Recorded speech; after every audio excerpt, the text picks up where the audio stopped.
0706 10:49 PM। अध्याय 51। सैन्य शिविर में प्रवेश। ये जियान इतनी मूर्ख नहीं थी कि उससे पूछे कि उसने उसे क्यों चुना।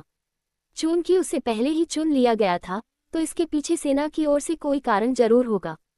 चुपचाप सुनने के बाद उसने धीरे से सिर हिलाया। समझ गई, मैं उस पर नजर रखूंगी। थोड़ी देर रुककर उसने आगे कहा, अगर और कुछ नहीं हुआ तो मैं पहले चली जाऊंगी। अलविदा। विदाई के तुरंत बाद वह मुड़ी और बिना किसी झिझक के चली गई। शिया जिन्युआन ने अपना हाथ उठाया और अपनी नुकीली टोपी के किनारों को ठीक किया। उनके होठों के किनारे हल्के से उठे, लेकिन हवा की हल्की लहर की तरह वह मुस्कान पल भर में गायब हो गई। क्या ये नन्ही बच्ची उसे अभिशाप समझती है? उसके पास आकर रुकी कार पर कूदकर उसने पीछे के शीशे में देखा कि बूढ़े और जवान आकृतियां धीरे धीरे दूर होती चली गईं और अंत में गायब हो गईं। गाड़ी की आवाज आखिरकार पेड़ों में गायब हो गई। ये जियान ने सैन्य शिविर में प्रवेश करने से पहले घुमावदार पहाड़ी सड़क पर एक नजर डाली, लेकिन इसके बजाय उसे हरे भरे पेड़ों, सफेद बादलों से भरे नीले आकाश, उड़ते पक्षियों और सुंदर कटी हुई परछाइयों का एक मनमोहक दृश्य दिखाई दिया। शिविर के अंदर जब भी वे अपने पास से गुजर रहे सैनिकों से मिलते तो वे ओल्ड मैन जनरल को सलाम करने के लिए रुक जाते, जो उनके प्रति उनके सम्मान का प्रतीक था। ये जियान बिना इधर उधर देखे और बिना एक शब्द बोले दादा जेन के कदमों के पीछे पीछे चलती रही। मानो वह शिविर में कई बार आ चुकी हो, उसने जरा भी जिज्ञासा नहीं दिखाई। सैनिकों ने कल शाम के सामरिक शॉटगन प्रशिक्षण की व्यवस्था कर ली है। दस्ते के नेता परीक्षा के लिए आपके नाम लिख लेंगे। ओल्ड मैन जनरल के सामने खड़े सैनिकों के चेहरे पर अत्यंत गंभीरता थी। उनके कहे हर शब्द में एक स्पष्ट आदेश था। अचानक सामने से लगातार गोलियों की आवाज सुनाई देने लगी। ये जियान का झुका हुआ सिर तुरंत ऊपर उठ गया। गोलियों की बौछार के साथ ही उसका दिल जोर से धड़कने लगा। अचानक उसके मन में एक अजीब सी अनुभूति हुई, मानो वह प्रतिबंधित क्षेत्र को तोड़कर आगे बढ़ जाना चाहती हो। ये गोलियों की आवाज है। सैनिक निशाने पर गोली चला रहे हैं। सबसे पहले जाने वाले एक सैनिक की ओर इशारा करते हुए बूढ़े जेन ने ये जियान की ओर झुककर मुस्कुराते हुए कहा, मैं तुम्हें बाद में शूटिंग रेंज दिखाने ले जाऊंगा। आज मैं तुम्हें पहले किसी और जगह ले चलता हूँ। उनका गंतव्य निशानेबाजी क्षेत्र की दिशा में था। वे चलते चलते एक ऐसे कमरे तक पहुंचे जहां सैनिकों की पहरेदारी थी, और फिर वे रुक गए। यह एक ऐसा स्थान था जहां केवल अधिकृत व्यक्ति ही प्रवेश कर सकते थे, और सामान्य सैनिक सप्ताह में केवल 2 बार ही इस हथियार कक्ष में जा सकते थे। परिचित होना, समझना, परिशुद्धता, व्यावसायिकता, वे 4 शब्द कमरे के ठीक सामने लटके हुए थे। अंदर आने जाने वाले सैनिकों के लिए वे चारों शब्द केवल सिर उठाकर ही उनकी नजर में आ जाते थे। जैसे ही वे कमरे में दाखिल हुए, ये जियान की गहरी आंखें तुरंत चमक उठी, मानो उसकी आंखों में एक छोटी सी लौ जल उठी हो और उसके अंदर उत्साह की लहर दौड़ गई हो। ठंडी लोहे की बंदूकों की कतारों को देखकर आम लोगों के दिल की गहराई से भय उत्पन्न होने लगता है, लेकिन ये जियान को अपने भीतर उबलते खून की एक तीव्र इच्छा महसूस हो रही थी। एक ऐसी इच्छा जो उसे उन्हें छूने के लिए बेताब कर रही थी। पीछे मुड़कर उसने बूढ़े जनरल की ओर देखा। उत्साह से थोड़ी सिहरते हुए उसने स्पष्ट स्वर में पूछा, दादाजी, क्या मैं इन्हें छू सकती हूँ? उसके दिल की गहराइयों से लगातार एक पुकार उठ रही थी जो उसे पुकार रही थी कि वह जाए और उन पंक्तियों के बीच से एक काली और ठंडी स्टील की बंदूक उठा ले। वह उसे थामे रखना चाहती थी, वह उससे निकलने वाली गोलियों की आवाज सुनना चाहती थी, वह बंदूक के झटके को महसूस करना चाहती थी। 0706 10:49 PM। अध्याय 52। अलग करें, जाने और समझें। अंततः उसे एहसास हुआ कि वह क्या था, वह ऊर्जा जो उसके पूरे शरीर में प्रवाहित हो रही थी। वह इच्छा थी, अधिक मजबूत और परिपूर्ण बनने की इच्छा। हाँ, बच्ची, क्या तुम्हें डर नहीं लग रहा? बूढ़े जेन उस नन्ही बच्ची को देखकर खिलखिला उठे, जिसकी आंखें अलग अलग बंदूकें देखकर चमक उठी थीं। हालांकि उनका चेहरा झुर्रियों से भरा था, फिर भी उनके सख्त चेहरे पर एक प्यारी सी मुस्कान थी। ये असली बंदूकें हैं, इनमें गोलियां भरी जा सकती हैं। ये कोई खिलौना बंदूक नहीं है जो तुमने पहले देखी है। ये जियान ने सिर हिलाया और मुस्कुराते हुए कहा, मुझे डर नहीं है।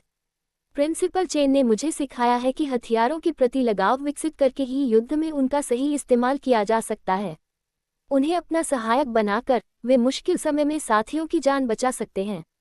बहुत खूब, लेकिन अपनी बंदूक से रिश्ता बनाने से पहले आपको उसे समझना होगा। नन्ही बच्ची की आंखों में डर के बजाय उत्साह झलक रहा था। दादा जेन संतुष्ट हुए बिना नहीं रह सके। हथियारों की कतारों की ओर बढ़ते हुए उन्होंने एक असॉल्ट राइफल उठाए और उसे खोलते हुए उसके बारे में स्पष्टीकरण देना शुरू किया।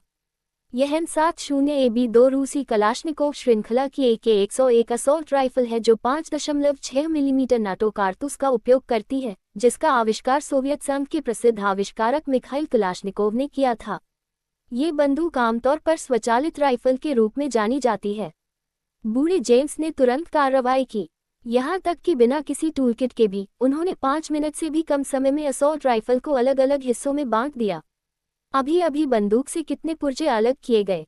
मेज पर बिखरे हुए पुर्जों की ओर इशारा करते हुए बूढ़े जेन ने अचानक एक सवाल पूछा, मुझे संख्या बताओ।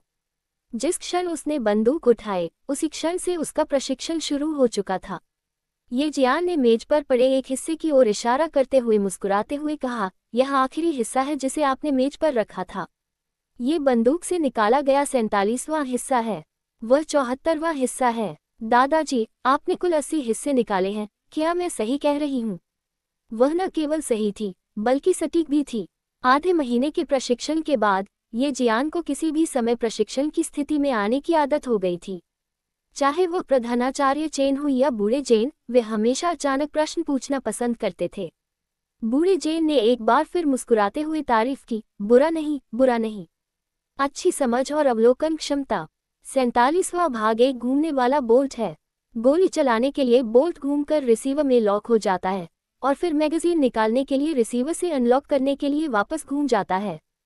74वें भाग को लूप स्लिंग कहा जाता है, जो बूढ़े जेन द्वारा एक एक करके पुर्जे उठाते हुए समझाने के लिए होता है।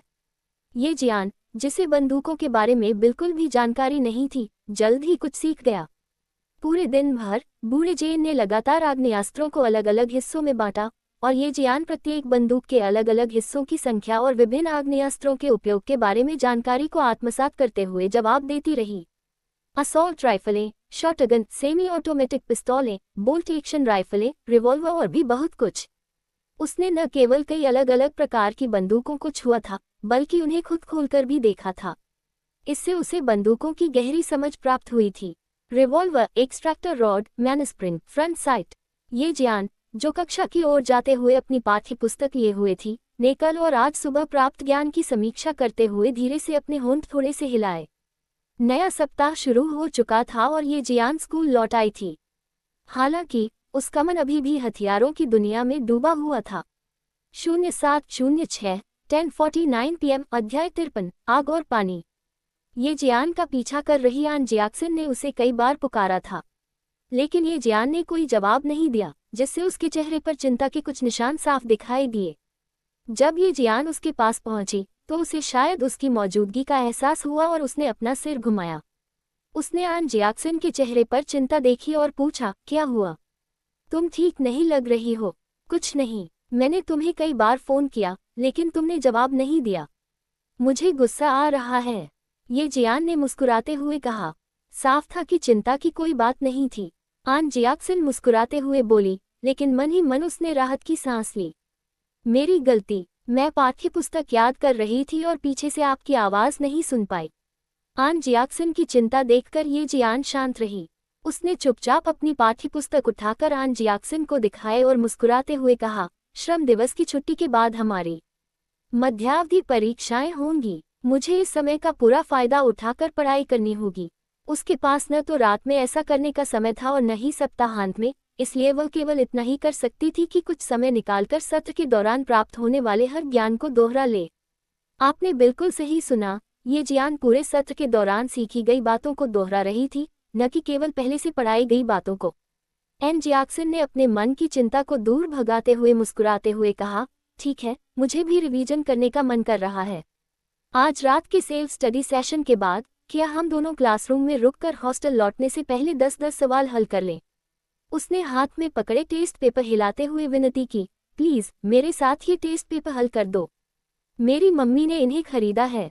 आप किस बात को लेकर परेशान थी? ये जियान ने अपने हाथ में मौजूद परीक्षा पत्रों के दोनों सेट लिए और उन्हें लापरवाही से खोलते हुए मुस्कुराते हुए कहा, प्रश्न आसान है। चिंता करने की कोई बात है क्या? सुनो यंग, बस सुनो। कुछ लोग तो बड़े ही अज्ञानी होते हैं। जी सिफिक की ठंडी आवाज पीछे से सुनाई दी, मानो वह मजाक उड़ा रही हो। क्या तुम्हें सच में लगता है कि तुम इतनी कमाल की हो? एन जियाक्सन के कदम थम गए और उसने ये जियान की आस्तीन खींचते हुए फुसफुसाते हुए कहा, आधे महीने की छुट्टी लेकर भी उसे पढ़ाई में पिछड़ने का डर नहीं है। असल में वही नासमझ है। वह ये यंग के बारे में बात कर रही थी जिसने स्कूल से 2 हफ्ते की छुट्टी ली थी। मेरी समझ के अनुसार आधे महीने की वो छुट्टी आराम तो बिल्कुल नहीं थी। ये जियान ने पीछे मुड़कर नहीं देखा और मुस्कुराते हुए बोली, दोपहर के भोजन के समय टीचर को हमेशा स्कूल से बाहर जाना पड़ता था, यहाँ तक कि तीसरी कक्षा के गणित के शिक्षक को भी घसीट कर ले जाती थी। क्या आप अंदाजा लगा सकते हैं कि वे दोनों शिक्षक कहाँ गए होंगे? एन जियानिक्सन ने अपना सिर घुमाया और मानो उसे बात समझ आ गई हो। हैरानी से चीखते हुए उसने कहा, ऐसा नहीं हो सकता। लेकिन बिल्कुल। तो विद्यार्थी आइए हम मिलकर कड़ी मेहनत करें। मुस्कुराते हुए ये जियान ने अपनी पीठ पीछे से आ रही घूरती निगाहों को नज़रअंदाज कर दिया। ये यंग हमेशा से ही होशियार थी, तो भला वो खुद को कैसे नुकसान में डाल सकती थी और अपनी श्रेष्ठता का आखिरी अंश भी कैसे गंवा सकती थी। इस बिंदु पर ये यंग ने अपनी ठंडी निगाहें बरकरार रखी और होंठ कसकर बंद कर लिए, फिर अपनी ठुड्डी को थोड़ा ऊपर उठाया। उसने शी सिफेंग से कहा, इनके बारे में चिंता करने की कोई जरूरत नहीं है।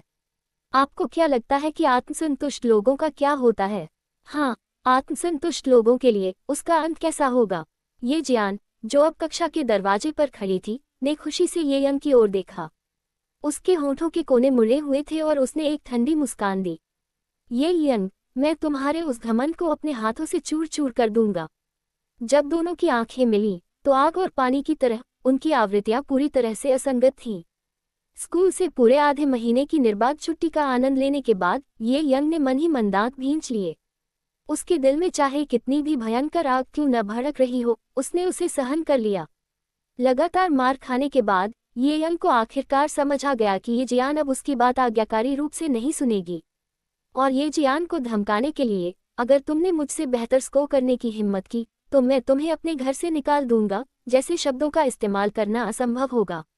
स्कूल में अपने मौजूदा प्रदर्शन स्तर को बनाए रखने के लिए उसे कड़ी मेहनत करनी होगी। अच्छे परिणाम बनाए रखने के लिए उसे अपनी क्षमताओं का उपयोग करना होगा। 0706 10:50 PM अध्याय 54 हृदय रोग।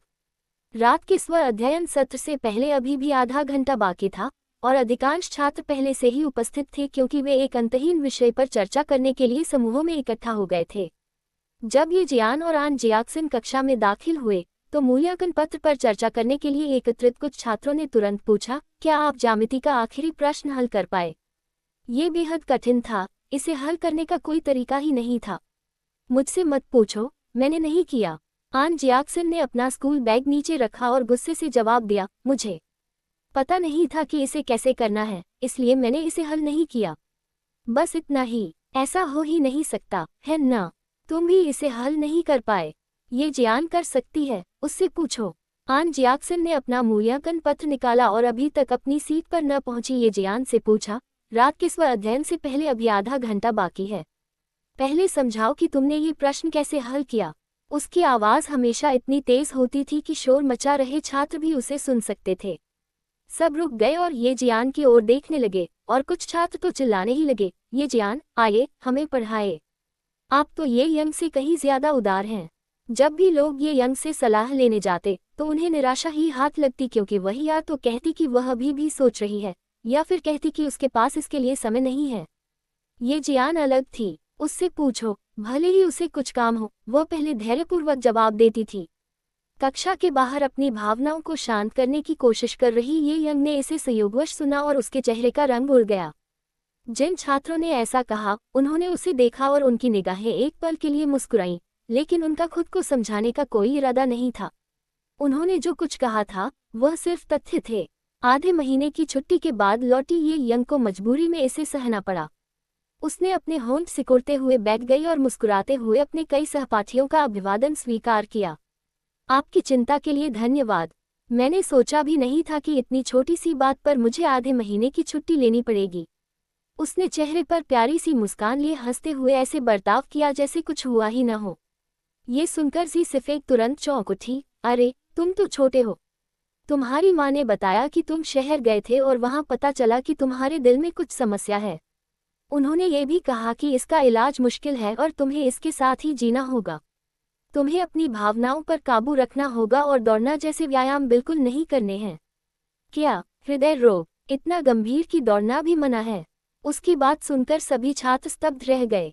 उनमें से कुछ ने अपने सीने पर हाथ फेरा और फिर ये यंग की ओर देखकर करुणा से भर गए। एन जैक्सन को यह अविश्वसनीय लगा और गणितीय सूत्र का उपयोग करके प्रश्न का उत्तर देने का प्रयास करते हुए उसने धीरे से फुसफुसाया, क्या वह सच में ऐसी है? और उसे अपने हृदय रोग के बारे में अभी पता चला। क्योंकि उसकी मां कस्बे के अस्पताल में काम करती थी, इसलिए उसे चिकित्सा का थोड़ा बहुत ज्ञान था। असली हो या नकली, इससे क्या फर्क पड़ता है? इसका हमसे कोई लेना देना नहीं है। तुम यहाँ गलत हो। परछाई का क्षेत्रफल ज्ञात करने के लिए पहले इस सूत्र का प्रयोग करो, ये जियान ने हल्की मुस्कान के साथ कहा।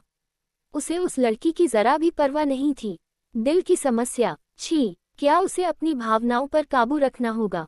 क्या इसका मतलब यह है कि जो भी प्रेम पत्र के बारे में कुछ भी कहेगा, उसे दिल का दौरा पड़ जाएगा? हृदय रोग को बहाना बनाना वाकई एक अच्छा बचाव था। ये ज़िफ़ा ने ही इस तरह के ठोस झूठ बोले होंगे, जिनका कोई सबूत नहीं जुटा सका। कक्षा के छात्र अपनी चिंताओं को उसके सामने रखने गए, और ये जियान के कोने में पेपर पर चर्चा समाप्त होने के बाद वे ये यंग को शुभकामनाएं देने भी गए। ये जियान भी अपवाद नहीं थी। वह ऊपर गई तो उसने देखा कि शी सिफेंग ये यंग की रक्षा ऐसे कर रही थी जैसे कोई मुर्गी अपने चूचों की रक्षा करती है। तुम क्या चाहते हो? उसने तीखे स्वर में कहा। ऐसा इसलिए नहीं था कि वह घबराई हुई थी, बल्कि इसलिए कि ये जियान को आते देख अन्य छात्रों के मन में पहले से ही कुछ धारणा बन चुकी थी। ये यंग जिस तरह से उसके साथ व्यवहार करती थी, उसके बाद। सिफेंग, घबराओ मत, वो मेरी बहन है। ठंडी आंखों वाली ये यंग खड़ी हुई और कोमल मुस्कान के साथ बोली, मैं नहीं डरती तो तुम क्यों डरो? 0706 10:50 PM अध्याय 55। क्या आप डरे हुए हैं? चिंता मत करो, चलो धीरे धीरे आगे बढ़ते हैं। जरा देखो तो सही, पिताजी वाकई चतुर हैं। इस तरह तो कोई कुछ कहने की हिम्मत ही नहीं करेगा। अगर वो बदतमीज लड़की सबको बता भी दे, तो भी कोई उसके सामने बोलने की हिम्मत नहीं करेगा। अगर उन्हें दिल का दौरा पड़ जाए, तो उस जिम्मेदारी को उठाने का सामर्थ्य किसके पास होगा? ये यंग की आंखों में उकसावा बेहद स्पष्ट था, इस हद तक कि ये जियान ने उसकी ओर देखते ही तुरंत समझ लिया। उसके होठों के किनारे थोड़े से ऊपर उठे और अपनी गहरी और ठंडी आंखों से वही ये यंग की ओर चल पड़ी। सीधे अपनी ओर टिकी ठंडी निगाहों को महसूस करते ही उसका दिल बैठ गया। अचानक ही उसने ये जियान का हाथ हिलते हुए देखा और अत्यधिक तनाव में आकर चिल्ला उठी, तुम ये क्या कर रहे हो? तुम इतनी घबरा क्यों रही हो? थोड़ा आराम करो। पूरी कक्षा को लगा कि ये जियान कुछ करने वाली है, लेकिन उसने बस अपना हाथ उठाया और ये यंग के कंधे पर धीरे से थपथपाया। अपने शरीर का ज्यादा ध्यान रखो और बार बार गुस्सा मत करो, ये जियान ने कहा। हो, तो वो ये यंग को मारने वाली नहीं थी। ये यंग को जब एहसास हुआ कि उसके साथ फिर से धोखा हुआ है, तो उसने बड़ी मुश्किल से अपने अंदर के भावों को दबाया और मुस्कुराते हुए कहा, आपकी चिंता के लिए बहुत बहुत धन्यवाद। मैं अपना पूरा ख्याल रखूंगी। ये जियान मुस्कुराए। ये यंग जैसी नाजुक इंसान उसके सामने क्या कर सकती थी? तो क्या हुआ अगर उसके माता पिता थे? वे उसे सड़क के उस छोर तक जाने से नहीं रोक सकते थे। भीड़ की निगाहों के बीच ये जियान आगे झुकी और ये यंग के कान के पास जाकर ठंडी मुस्कान के साथ बोली, चलिए धीरे धीरे आगे बढ़ते हैं, जल्दी करने की कोई जरूरत नहीं है। अभी तो 9वीं कक्षा आधी ही हुई है। उसकी आवाज इतनी धीमी थी कि मुश्किल से ही सुनाई देती थी, लेकिन इसने ये यंग के मन में उसी तरह भय पैदा कर दिया जैसे किसी शिकारी द्वारा देखे जा रहे शिकार में होता है। जो हाथ अभी भी उसके कंधे पर था, वह इतना भारी लग रहा था कि उसके वजन के कारण सांस लेना भी मुश्किल हो रहा था। डरी हुई ये यंग को थोड़ा कांपते हुए देखकर ये जियान की मुस्कान और भी चौड़ी और चमकदार हो गई। अपना हाथ पीछे खींचते हुए वह हंस पड़ी। कक्षा शुरू होने का समय लगभग हो गया है। आप लोग जा सकते हैं। यह इतना डरावना था कि वह चाहती थी कि उसे सचमुच मौके पर ही दिल का दौरा पड़ जाए। छात्रों को बहनों के बीच हुई गुप्त बातचीत का कोई आगाह नहीं था। दोनों को मुस्कुराते हुए देखकर किसी ने भी इस पर ज्यादा ध्यान नहीं दिया और घंटी बजते ही वे अपनी अपनी सीटों पर लौट गए। शिक्षिका की कक्षा में दाखिल हुई और ये यंग के चेहरे पर एक नज़र डालते हुए पोडियम की ओर बढ़ी। उन्होंने ऊपर से सभी को गंभीरता से देखते हुए बोलना शुरू किया, कक्षा, हमारी कक्षा की छात्रा ये यंग, उनकी सेहत के कारण। शिक्षक द्वारा व्यक्तिगत बयान दिए जाने के बाद ये यंग की हृदय संबंधी स्थिति को एक तथ्य के रूप में स्वीकार कर लिया गया। अगले दिन अन्य कक्षाओं के छात्रों को भी उसकी हालत के बारे में पता चल गया था, लेकिन केवल गौ यंग ही अपनी चिंता व्यक्त करने आया। जबकि बाकी सभी छात्र जो उसे रिझाने की कोशिश कर रहे थे, उन्होंने अपनी चिंता कक्षा 2 के उन छात्रों को बता दी जिन्हें वे जानते थे।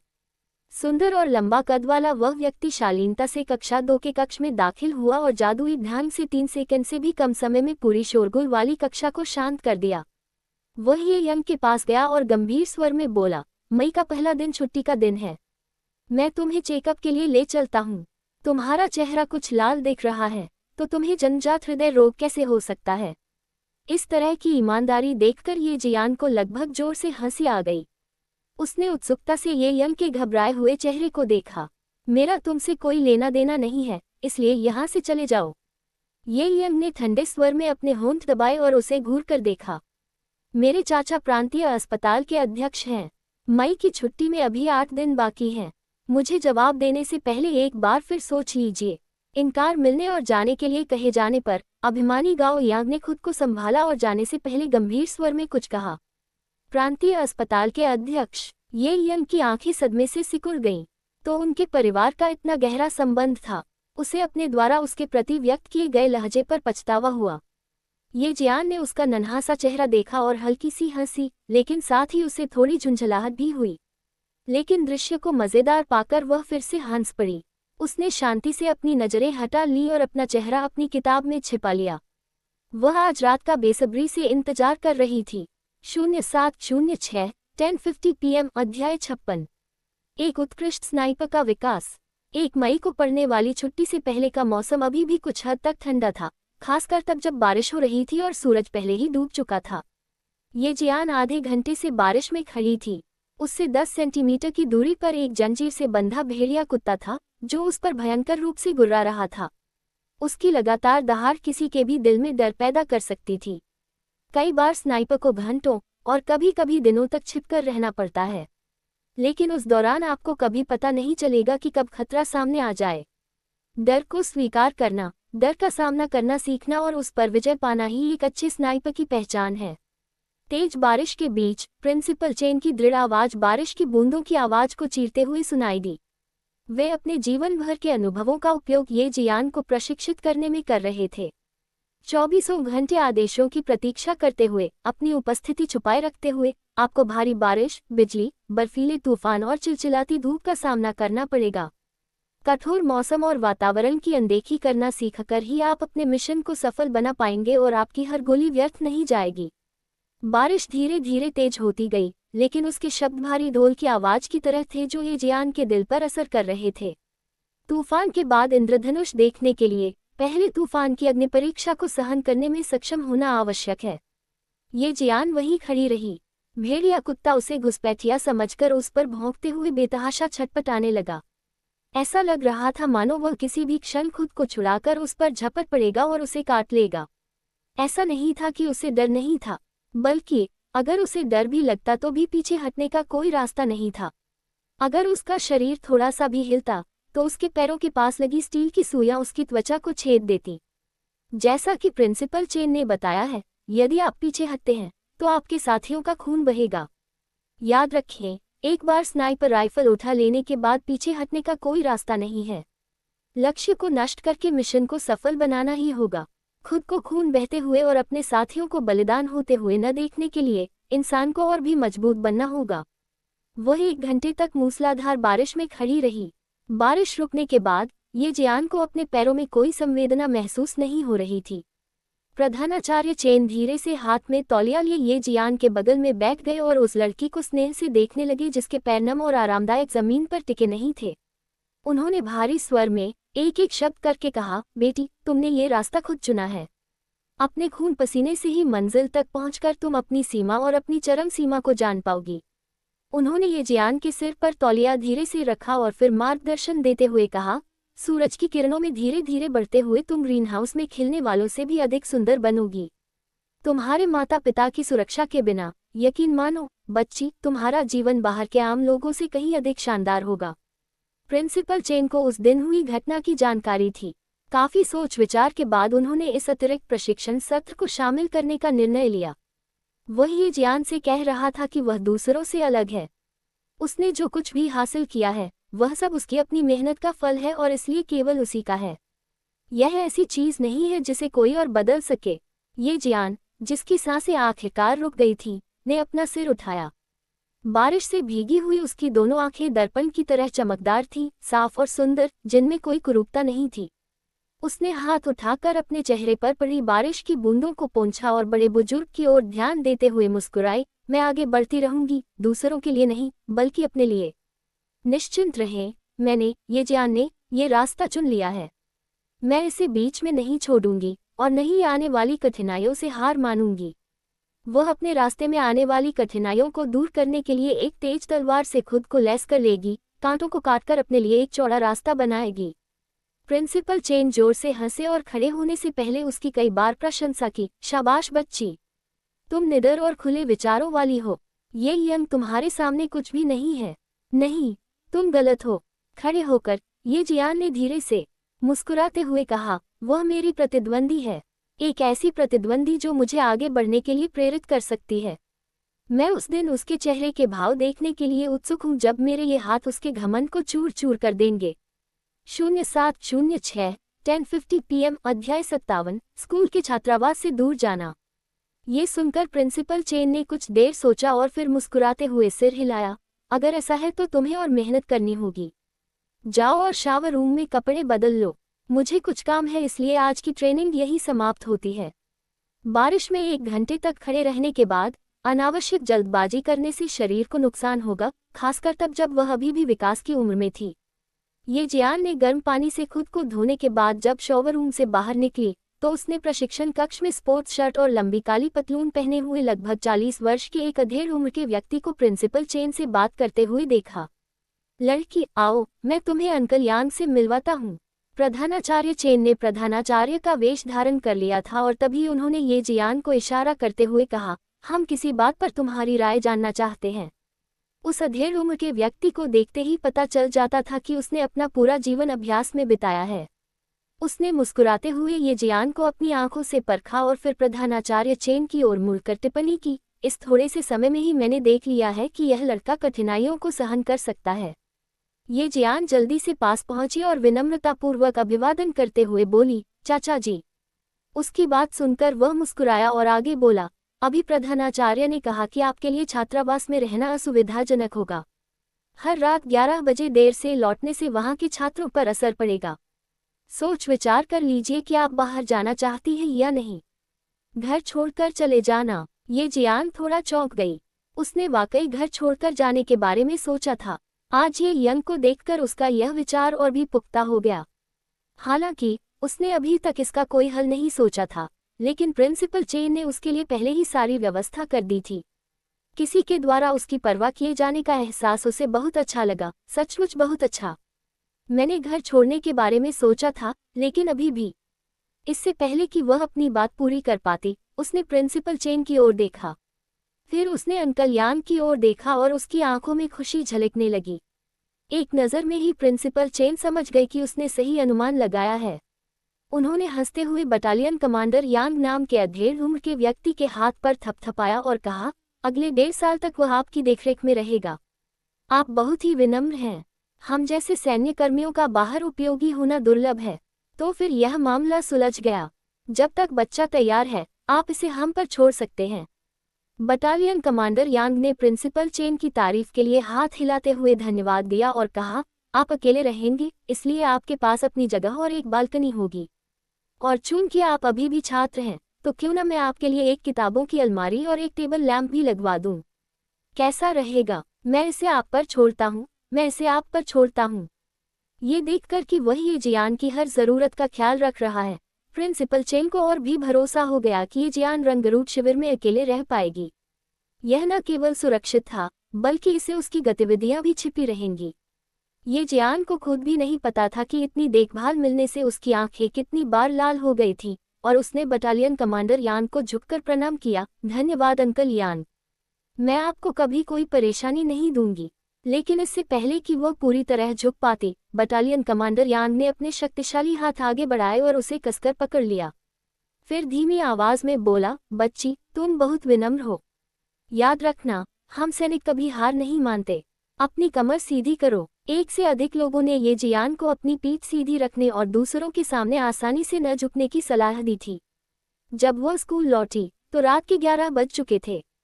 ये जियान ने छात्रावास का दरवाजा धीरे से धकेला, लेकिन उसकी भौहें धीरे धीरे सिकुड़ गईं। शिक्षकों के छात्रावास के कमरों के निरीक्षण को सुगम बनाने के लिए सभी छात्रावासों के दरवाजों को अंदर से बंद करने की अनुमति नहीं थी। हालांकि आज रात इसे बंद कर दिया गया था। प्रशिक्षण के बाद वह रात 11 बजे छात्रावास लौट आती थी और इससे पहले हर रात ऐसा ही होता था। 0706 10:50 PM अध्याय 58। उस पर ध्यान न दें। ये जियान ने दरवाजा नहीं खटखटाया। उसकी गहरी काली आंखें कसकर बंद छात्रावास के दरवाजे पर टिकी रहीं और उसके होठों से लेकर आंखों की गहराई तक एक ठंडी तिरस्कार भरी मुस्कान फैल गई। वाह वाह! वापस आते ही उसने अपनी छोटी सी शरारत शुरू कर दी थी। ये जियान ने दरवाजा नहीं खटखटाया और इसके बजाय आन जियाक्सन के छात्रावास के लिए निकल गई। क्या दरवाजे बंद हैं? उसकी हिम्मत कैसे हुई? बिस्तर पर लेटे हुए आन जियाक्सन के चेहरे पर गुस्से की लहर दौड़ गई और उसने दांत पीसते हुए कहा, निकम्मी! अभी अभी लौटी है और अब से ही तुम पर हमला कर रही है। लेकिन ये जियान को गुस्सा नहीं आया। उसने अपने हाथों को सिर पर तकिए की तरह रखा और धीरे से मुस्कुराते हुए कहा, यह मेरे लिए छात्रावास छोड़ने का नहीं, स्कूल से दूर जाने का एक अच्छा बहाना है। चूंकि उसके लिए बाहर पहले से ही एक रहने की जगह थी जो उसकी पढ़ाई के लिए सुविधाजनक थी, इसलिए वह प्रिंसिपल चेन की बात मानकर कल क्लास के बाद वहां चली जाएगी। वह रात के समय का उपयोग अपनी पढ़ाई के लिए करेगी। एन जियाक्सन को तुरंत दिलचस्पी हुई और उसने पूछा, कहीं और रहने चले जाओगे? सच में? क्या यह ऐसी जगह है जहां मैं तुम्हें अक्सर पा सकूंगी? छात्र आन, अगली बार जब मैं यहाँ से चली जाऊंगी तब इस बारे में बात करेंगे। ये जियान ने धीरे से फुसफुसाते हुए अपनी आंखें बंद कर लीं। काफी देर हो चुकी है। मैं कल सुबह जल्दी उठकर जॉगिंग करने जाऊंगी। जिया, मुझसे झूठ बोल रही हो। आन जियाक्सन को उसके भीतर जरा भी हलचल नहीं दिखी और उसने कुछ बार खर्राटे लिए और फिर करवट बदल ली। देखते ही देखते वह गहरी नींद में सो गई। दूसरे छात्रावास में ये यंग अभी भी ये जियान के दरवाजा जोर से बंद करने का इंतजार कर रही थी, लेकिन किसे पता था कि लंबे इंतजार के बाद वह खुद सो गई। पूरी रात शयनकक्ष के बाहर कोई आवाज नहीं हुई। अगली सुबह जब उसने दरवाजा खोला तो उसने ये जियान और आन जियाक्सन को वॉशबेसिन ले जाते हुए बातें करते और हंसते हुए देखा। बाथरूम से निकलते समय उनके बाल गीले थे और वे उसके पास से गुजरते हुए उसकी तरफ एक नज़र भी नहीं डाली। पिछले कुछ हफ्तों से वह रात 11 बजे छात्रावास लौट रही थी। आखिर वह कहाँ जा रही होगी? उस शरीर को घूरते हुए जो दिन ब दिन पतला होता जा रहा था और जिसकी पीठ लंबी होती जा रही थी, ये यंग की खूबसूरत आंखें तन गईं और उनकी आंखों में थोड़ी उदासी छा गई। मुझे पता लगाने में मदद करो कि ये जियान रात में कहाँ जाती है। वह क्लास के बाद अपने छात्रावास वापस नहीं जाती तो वह और कहाँ जा सकती है? लियाओ जियान ने शी सिफेंग को घूर कर देखा, जिसने खुद पहल करके उसे ढूंढा था। उसकी नज़रें थोड़ी तिरछी हो गईं और उसके चेहरे पर, जिस पर कुछ फुंसियां थीं, एक गुंडे जैसी मुस्कान झलक रही थी। बात सीधी सी है, तुम पैसे लेकर आओ, मैं जानकारी लेकर आऊंगा। कैसा रहेगा? ज़िया सिफेंग को थोड़ी दिलचस्पी हुई और उसने मोल भाव करते हुए पूछा, कितने पैसे? हम सहपाठी हैं, इसलिए ज्यादा कीमत मत मांगो। चिंता मत करो, बस $10। ये तुम्हारे लिए मामूली बात होनी चाहिए। मैं भी बस ये जानना चाहता हूँ कि वह कहाँ जा रही है। लियाओ जियान की आंखें गुस्से से लाल हो गईं और उसके चेहरे पर आक्रोश साफ झलक रहा था। अरे लड़की, तुमने तो पूरी क्लास के सामने मेरी बेइज्जती करवा दी। वो भी इस कर्ज को चुकाने का इंतजार कर रहा था। रात में स्कूल से निकलना, हाँ, ये तो बढ़िया रहेगा। इस समय ये जियान पहले से ही शिक्षक के कार्यालय में थी। उसने शिक्षक को बताया था कि वह स्कूल छोड़ रही है और उसने ये भी बताया कि पिछली रात उसे छात्रावास के कमरे के बाहर बंद कर दिया गया था। इससे शिक्षिका जो तुरंत कुछ कहना चाहती थी, चुप हो गईं। उन्होंने ये जियान को तीखी निगाहों से देखते हुए कहा, ठीक है, बस इस स्वीकृति पत्र पर हस्ताक्षर कर दो। अगर कुछ होता है तो ये स्कूल और शिक्षकों की समस्या नहीं होगी।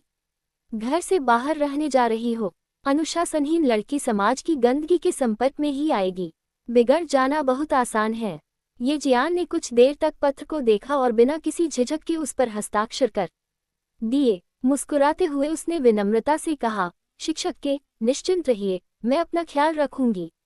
मैं स्कूल या शिक्षकों को परेशान नहीं करूंगी। जब तक वह शिक्षिका बनी रहेंगी, ये जियान इस व्यक्ति के प्रति अपना पूर्ण सम्मान बनाए रखेंगी। 0706 10:51 PM अध्याय 59। एक युवाबाज की तरह उड़ान भरना। ये जियान के शिष्टाचार बेदाग थे और उसकी पढ़ाई के अंकों में तेजी से सुधार हो रहा था।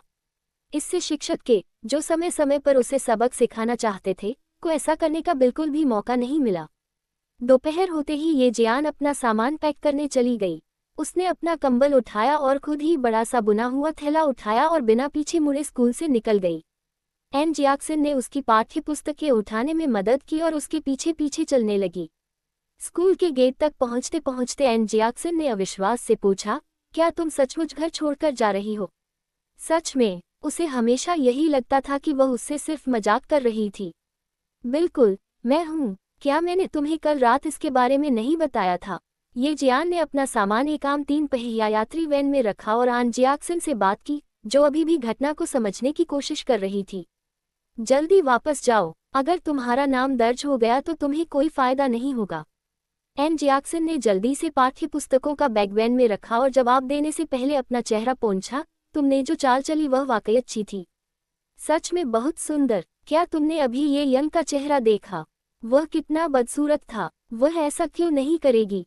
छात्रावास में उसके बिना ये यंग के पास उसकी बुराई करने का कोई तरीका ही नहीं होगा। अब मुझे इस बात की परवाह नहीं कि वो क्या करती है, और मैं उससे उलझना भी नहीं चाहती।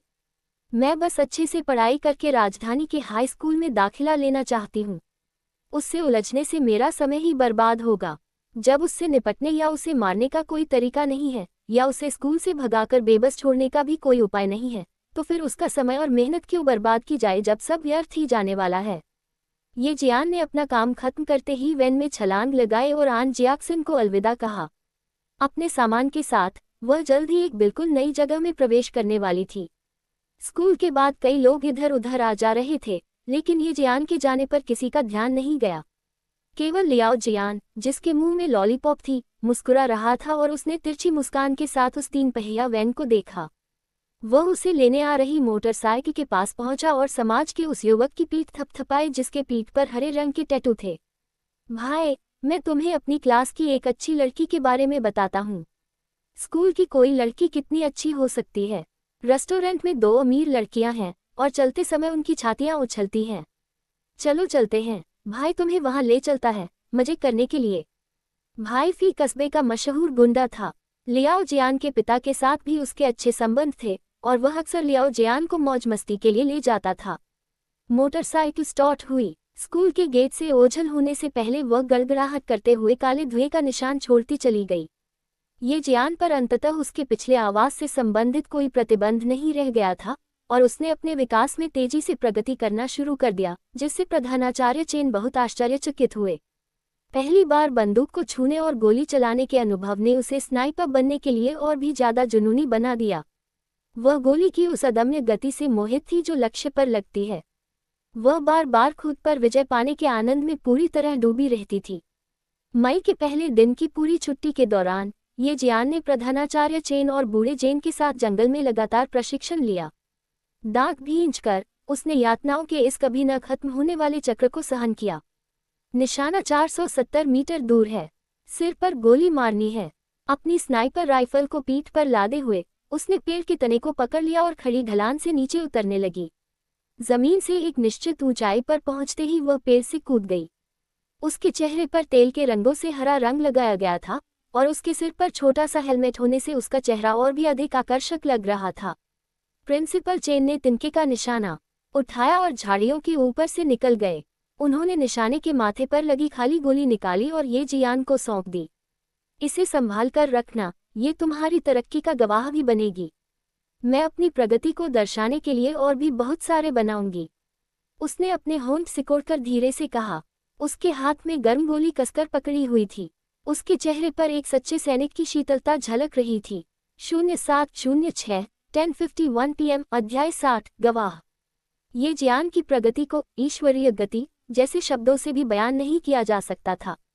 उसे जितना सिखाया जाता था वह उतनी ही तेजी से सीखती थी।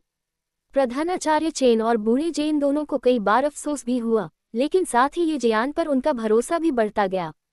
मैदान में रखी एक तय करने वाली मेज और कुर्सी को खोलते हुए प्रधानाचार्य चेन ने उन्हें बैठने का इशारा किया, इससे पहले कि वे स्नाइपर बनने के सिद्धांत पर अपने पाठ शुरू करें। एक स्नाइपर को बहुत कुछ सीखना होता है। उन्हें अंधेरे में छुपने, अनुकूल निशाना लगाने की स्थिति बनाने और इलाके की हवाई तस्वीरों को पढ़ने की क्षमता की आवश्यकता होती है। यहाँ तक कि किसी पोजीशन में प्रवेश करना और उससे बाहर निकलना भी ये जियान को सीखना पड़ा। मध्य विद्यालय में 1.5 साल का समय ही ये जियान को जीवन भर के उस ज्ञान को प्राप्त करने के लिए पागल करने के लिए काफ़ी था। गोली चलाते ही याद रखें, दूसरी गोली कभी नहीं चलनी चाहिए। दुश्मन को गोली की दिशा का पता लगाने का मौका कभी न दें। सिर्फ एक बार गोली चलाएं और गायब हो जाएं, फिर युद्ध के मैदान में स्नाइपर बनकर आप जीत जाएंगे। पहली गोली ही जीवन और मृत्यु का फैसला करती है। आपको हवा की गति, मौसम और दृश्यता का ध्यान रखना होगा। लंबी दूरी से निशाना लगाते समय हवा की गति और गोली का वजन दोनों ही गोली के मार्ग को प्रभावित करते हैं। अगर गोली निशाने पर नहीं लगी तो आपका लक्ष्य सतर्क हो जाएगा और आपकी मौजूदगी का पता चल जाएगा। दूसरी गोली चलाने वाला संभवतः आपका दुश्मन होगा। दूरी को सटीक रूप से मापें, उसमें हवा की गति और गोली के प्रक्षेप पथ को जोड़ें। फिर अपनी अंतरात्मा की आवाज से गणना पूरी करें। प्रधानाचार्य का व्याख्यान सुनते हुए ये जियान के पतले हाथ सेना से उधार ली गई स्नाइपर राइफल को धीरे से सहला रहे थे।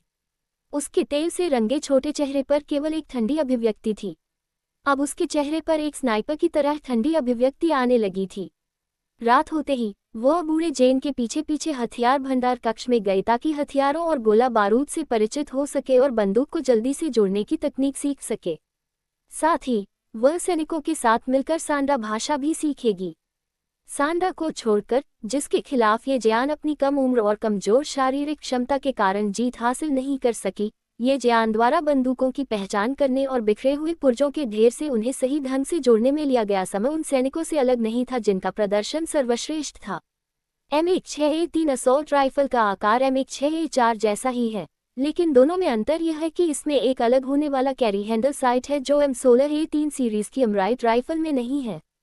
ये जियान ने अपने हाथों में पहले से ही असेंबल की हुई M16A3 असॉल्ट राइफल उठाए और अपने प्रतिद्वंद्वी सैनिक को देखकर मुस्कुराते हुए कहा, तो मैं जीत गई। तुम्हारे हाथ में M16A4 सेमी ऑटोमेटिक राइफल है, M16A3 नहीं। हाथ उठाकर उसने निशाना साधा और फिर भरी हुई M16A3 semi automatic assault rifle से पहली गोली चली, जो लक्ष्य के केंद्र में बने लाल घेरे पर लगी। हारने वाले सैनिक ने अपने हाथ में मौजूद असॉल्ट राइफल का वजन किया और देखा कि छात्र ने पहली गोली खूबसूरती से दागी। गोली चलने पर उत्पन्न बल से लड़की अपनी निशानेबाजी की स्थिति से हिली नहीं। वाकई उसकी निशानेबाजी का स्तर उत्कृष्ट था। उसने हाथ में पकड़ी बंदूक नीचे रख दी और अपनी हार स्वीकार कर ली। भले ही वह ऐसा करना नहीं चाहता था, लेकिन उसके प्रदर्शन ने उसे पूरी तरह से आश्वस्त कर दिया था। तालियों की गड़गड़ाहट गूंजी और उसने ये जियान से कहा, मैं हार गया। अफसोस की बात है कि तुम्हारी उम्र 18 साल से कम है, वरना हम सबसे बड़ी सैन्य प्रतियोगिता में तुम्हारा प्रदर्शन देख पाते। मुझे अभी बहुत कुछ सीखना है। आप सबके मुकाबले में बहुत पीछे हूँ। ये जियान का इशारा अपनी याददाश्त का इस्तेमाल करने की क्षमता की ओर था, लेकिन उसके सामने खड़ा सैनिक आंखों पर पट्टी बांधे हुए भी तेजी से बंदूक तैयार और जोड़ सकता था। वह जनरल ओल्ड मैन द्वारा चुना गया एक उच्च श्रेणी का सैनिक था। हर रात जब ये जियान सेना में आती थी, तो जनरल ओल्ड मैन न केवल उन उच्च श्रेणी के सैनिकों से उसे सांडा में प्रशिक्षण दिलवाते थे, बल्कि ये जियान को उनके शरीर की दृढ़ता का भी एहसास कराते थे। 0706 10:51 PM अध्याय 61। अगली बार तक। शाम को सैनिक दौड़े और सावधान की मुद्रा में इकट्ठा हो गए। सुबह 5:30 बजे अभ्यास होता था। यहाँ ये जियान एक असली सैनिक की तरह सेना में घुल मिल गया था। जब सैन्य उपकरणों का निरीक्षण करने की बात आती थी, तो ये जियान एक आदर्श सैनिक की तरह थे, जिससे उन अनुभवी सैनिकों को यह एहसास होता था कि उन्हें भी और अधिक प्रयास करना चाहिए। एक चीड़ के पेड़ की तरह खड़े रहो, घंटी की तरह बैठो और हवा की तरह चलो। उसके शरीर से ही पता चल जाता था कि सावधान मुद्रा में सबसे अच्छी मुद्रा कौन सी होगी, सबसे योग्य मुद्रा। अरे वाह, बस तुम्हारे पास मिलिट्री यूनिफॉर्म की कमी है। सुबह की ट्रेनिंग के बाद एक युवा सैनिक ने ये जियान को देखकर मुस्कुराया, जैसे कोई अपनी छोटी बहन को देखकर मुस्कुराता है। उसकी स्कूल यूनिफॉर्म की ओर इशारा करते हुए उसने कहा, ये स्कूल यूनिफॉर्म तुम पर जंच नहीं रही है। उसके चारों ओर मौजूद मजबूत सैन्य आभा को देखते हुए स्कूल की वर्दी पहनना वास्तव में थोड़ा अजीब था। किसी सैन्य वर्दी से आने वाली दुर्गंध का इससे आना, क्या यह अजीब नहीं है? ये जियान के चेहरे से पसीने की बूंदें अभी भी बह रही थी, उसने अपनी आस्तीन से उन्हें पोंछा और मुस्कुराते हुए कहा, जब मैं 18 साल की हो जाऊंगी तो मैं जरूर सैन्य वर्दी पहनूंगी। उसका लक्ष्य सैन्य संबद्ध विश्वविद्यालय, विज्ञान विश्वविद्यालय में प्रवेश पाना था। 4 साल बाद हम सब सेना छोड़ चुके होंगे, सैनिकों ने हंसते हुए कहा, लेकिन इस बात से वे थोड़े दुखी भी थे। लोहे की मजबूत बैरकों में सैनिकों की भीड़। 4 साल बाद रंगरूटों के बैच 4 बार बदल चुके होंगे। ये जियान ने उनकी ओर देखा। उसकी गहरी आंखें सूरज की रोशनी से जगमगाते हीरों की तरह चमक रही थीं, और उसने सिर हिलाते हुए स्नेह से कहा, नहीं, मेरे दिल में तुम सब हमेशा सेना में रहने वाले सैनिकों की तरह कभी न बुझने वाले सूरज की तरह रहोगे। 10 साल बाद भी तुम सब मेरी यादों में सेना की वर्दी पहनने वाले सैनिकों के रूप में, अदम्य साहस वाले अच्छे पुरुषों के रूप में रहोगे। सूरज की रोशनी में वह बेहद खूबसूरत लग रही थी और उसकी आवाज़ सुरीली थी। उसकी मुस्कान पहाड़ों में बहते पानी की तरह थी और अच्छे पुरुषों के दिलों में उतर जाती थी। हम सभी उस दिन का बेसब्री से इंतजार करेंगे जब हम 4 साल बाद आपको फौजी वर्दी में देखेंगे। आओ, हम सब मिलकर हाथ मिलाएं। पहल करने वाला दस्ता नेता था। वे सांडा के साथ प्रशिक्षित तो ही सैनिक थे। कर्तव्य निभाते समय उनके चेहरे गंभीर और उदास रहते थे, लेकिन अवकाश के समय वे ये जियान के लिए भाइयों जैसे थे। कई बैठकों और हाथ मिलाने के बाद ये जियान ने सैन्य अवकाश समाप्त किया। जब गर्मियों की छुट्टियां आती तो वह फिर से उन प्यारे और सम्मानित सैनिकों के साथ शामिल होने आती और एक बार फिर शिविर का एक अविस्मरणीय अनुभव प्राप्त करती। शहर लौटते समय शाम के लगभग 5 बज रहे थे। प्रिंसिपल चेन मुस्कुराए और $50 का नोट निकालकर ये जियान से कहा, जाओ, 1 पौंड सुअर का मांस खरीद लो। आज रात हम बूढ़े आदमी के साथ शराब पेंगे। वह खुश था, खजाने से भरा बक्सा मिलने से भी कहीं ज्यादा खुश। ये जियान ने पैसे लिए और खुशी से बोला, लाल रंग का पका हुआ सुअर का मांस और पकी हुई काप मछली, ये दोनों ही आपके और दादाजी के पसंदीदा व्यंजन हैं। वाह, तुम्हारी याददाश्त तो वाकई कमाल की है। जल्दी जाओ। बूढ़े जेन भी हंसे। वह शायद ही कभी शहर आते थे, लेकिन आज उनका मूड अच्छा था, इसलिए उन्होंने अपना वादा निभाया। कस्बे का बाजार बड़ा नहीं था। दोपहर 4-5 बजे वहां केवल कुछ ही दुकानें लगी होती थीं। मेनू में से व्यंजन चुनते समय उसने स्टॉल पर बैठे विक्रेताओं को आगामी महापौर चुनावों के बारे में आपस में चर्चा करते सुना। उनमें से एक ने बताया कि उप महापौर की पत्नी ने अपनी भतीजी को घर से निकाल दिया है और वह निश्चित रूप से एक अच्छा पदाधिकारी नहीं बनेगा। ये जियान के होंठ सिकुड़ गए। अगर उस मामले का असर उनके करियर पर पड़ा तो निश्चित रूप से सुन डोंकिंग और उनकी बेटियों के आने वाले दिन अच्छे नहीं होंगे। शाम 5 बजे के आसपास फुजून शहर धीरे धीरे शांत होने लगा। यहाँ तक कि आने जाने वाले वाहनों की संख्या भी काफी कम हो गई। कभी कभार कुछ मोटरसाइकिलें वहां से गुजरती और अपने पीछे काले धुएं का निशान छोड़ जाती। 0706 10:52 PM अध्याय 62 सम्मान के योग्य व्यक्ति। भालू भालू टिल्ड तारानकन तारानकन तारानकन तारानकन तारानकन तारानकन तारानकन तारानकन तारानकन तारानकन तारानकन तारानकन तारानकन। शहर के अग्रभाग में नवनिर्मित चुनयान ग्रैंड होटल स्थित था। कमीज और मिनीस्कर्ट पहने कई महिलाओं ने वैन से उतरे कुछ मेहमानों का स्वागत किया। ये जियान ने होटल के पास से गुजरते हुए अपने द्वारा खरीदा गया खाना हाथ में लिए हुए अपनी नजरें कहीं नहीं भटकाईं। वह तेजी से प्रिंसिपल चेन के घर की ओर चल पड़ी। लाल रंग के सुअर के मांस का एक कटोरी पकी हुई काप मछली, सॉसेज के साथ भुनी हुई टोफू की एक कटोरी, टमाटर के सूप की एक कटोरी और हरी सब्जियों की एक कटोरी। दोनों बुजुर्ग खुशी खुशी बातें करते हुए चावल की शराब के छोटे छोटे घूंट ले रहे थे। खाना खत्म होने तक दोनों को हल्का नशा हो चुका था। ये जियान ने टेबल साफ की और फिर अपना स्कूल बैग और एक टॉर्च लेकर रंगरूटों के शिविर के लिए रवाना हो गई। भर्ती शिविर प्रधानाचार्य चेन के घर से लगभग 10 मील दूर था। चुनयान ग्रैंड होटल के पास से गुजरते हुए कई मोटरसाइकिलें ये जियान के पास से तेजी से गुजरी, और जैसे ही उसने उन्हें होटल के प्रवेश द्वार पर रुकते देखा, उसने सहज रूप से अपनी टॉर्च की रोशनी बंद कर दी। मोटरसाइकिल की तेज बत्तियां बंद नहीं की गई थीं, और उनकी रोशनी होटल के कांच के दरवाजे से टकराकर आंखों को चकाचौंध कर रही थी। रात की ठंडी हवा मोटरसाइकिल से डीजल की तीखी गंध लेकर आई। खून की हल्की सी गंध के साथ ये जियान ने अपना नाक सिकुड़ते हुए जल्दी से घटनास्थल छोड़ दिया। दिन के समय कैमिसोल पहने कई महिलाएं होटल से बाहर निकलते हुए आपस में हंस रही थीं। उन महिलाओं की हंसी के बीच मोटरसाइकिल पर सवार लोग एक के बाद एक नीचे उतरते गए। रास्ते से हटो, एक आदमी चिल्लाया और गाड़ी से उतर रही एक महिला का रास्ता रोक दिया। मेरा खाना मेरे कमरे में ले आओ और ले आओ यूडे को भी बुलाओ। ये जियान के कदम थोड़ी देर के लिए रुके, लेकिन उसने अपना पैर उठाया और पहले से भी अधिक तेजी से चलने लगी। हवा में फैली खून की दुर्गंध अभी भी कम नहीं हुई थी। ये जियान आगे नहीं बढ़ा, बल्कि उसने रंगरूटों के शिविर की ओर एक शॉर्टकट रास्ता ले लिया। गांव के तालाब के पास से गुजरते हुए उसने तालाब से हौंफने की आवाज सुनी, जिसके बाद पानी में कुछ छटपटाने की आवाज आई। ऐसा लगा जैसे कोई तालाब से बाहर निकला हो। कीचड़ की गंध में खून की तेज बदबू समाई हुई थी, जिससे ये जियान अपने कदमों को रोककर धीरे धीरे नम जमीन के पास बैठ गई। पानी के छपछपाने की आवाज गायब हो गई और अब भारी सांसें अधिक स्पष्ट रूप से सुनाई देने लगी। ये जियान के होंठ कस गए। वह व्यक्ति घायल था। क्या वह कस्बे का कोई ग्रामीण है? नहीं, ऐसा संभव नहीं होना चाहिए। अगर वह ग्रामीण होता तो वह मदद के लिए पुकार सकता था। सतर्क रहते हुए ये जियान हिली नहीं। रात की तरह उसकी सांसें हल्की और नियंत्रित थीं। अंधेरे में वह आदमी खड़े होने के लिए संघर्ष कर रहा था, फिर लड़खड़ाते हुए पहाड़ी की चोटी पर स्थित शिविर की ओर बढ़ा और खून की गंध और भी तेज हो गई। जैसे ही ये जियान को वह काली आकृति स्पष्ट रूप से दिखाई दी, वह बिना किसी झिझक की तुरंत जमीन से उठी और दौड़ते हुए अपनी टॉर्च को अपने बैग में रख लिया। मैं तुम्हारी मदद कर दूंगी, आओ मुझ पर अपना भार डालो।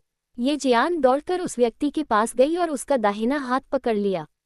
दूसरे हाथ से उसने उस आदमी की मजबूत कमर को कसकर पकड़ रखा था और बोली, मैं बटालियन कमांडर यान को जानती हूँ। बात मत करो, हम वापस चलते हैं और पहले घाव का इलाज करते हैं। कुछ समय तक सेना में रहने के बाद इस अंधेरे आकृति से निकलने वाली आभा से वह परिचित थी। यह एक ऐसे सैनिक की शक्ति थी जो मृत्यु के कगार पर था।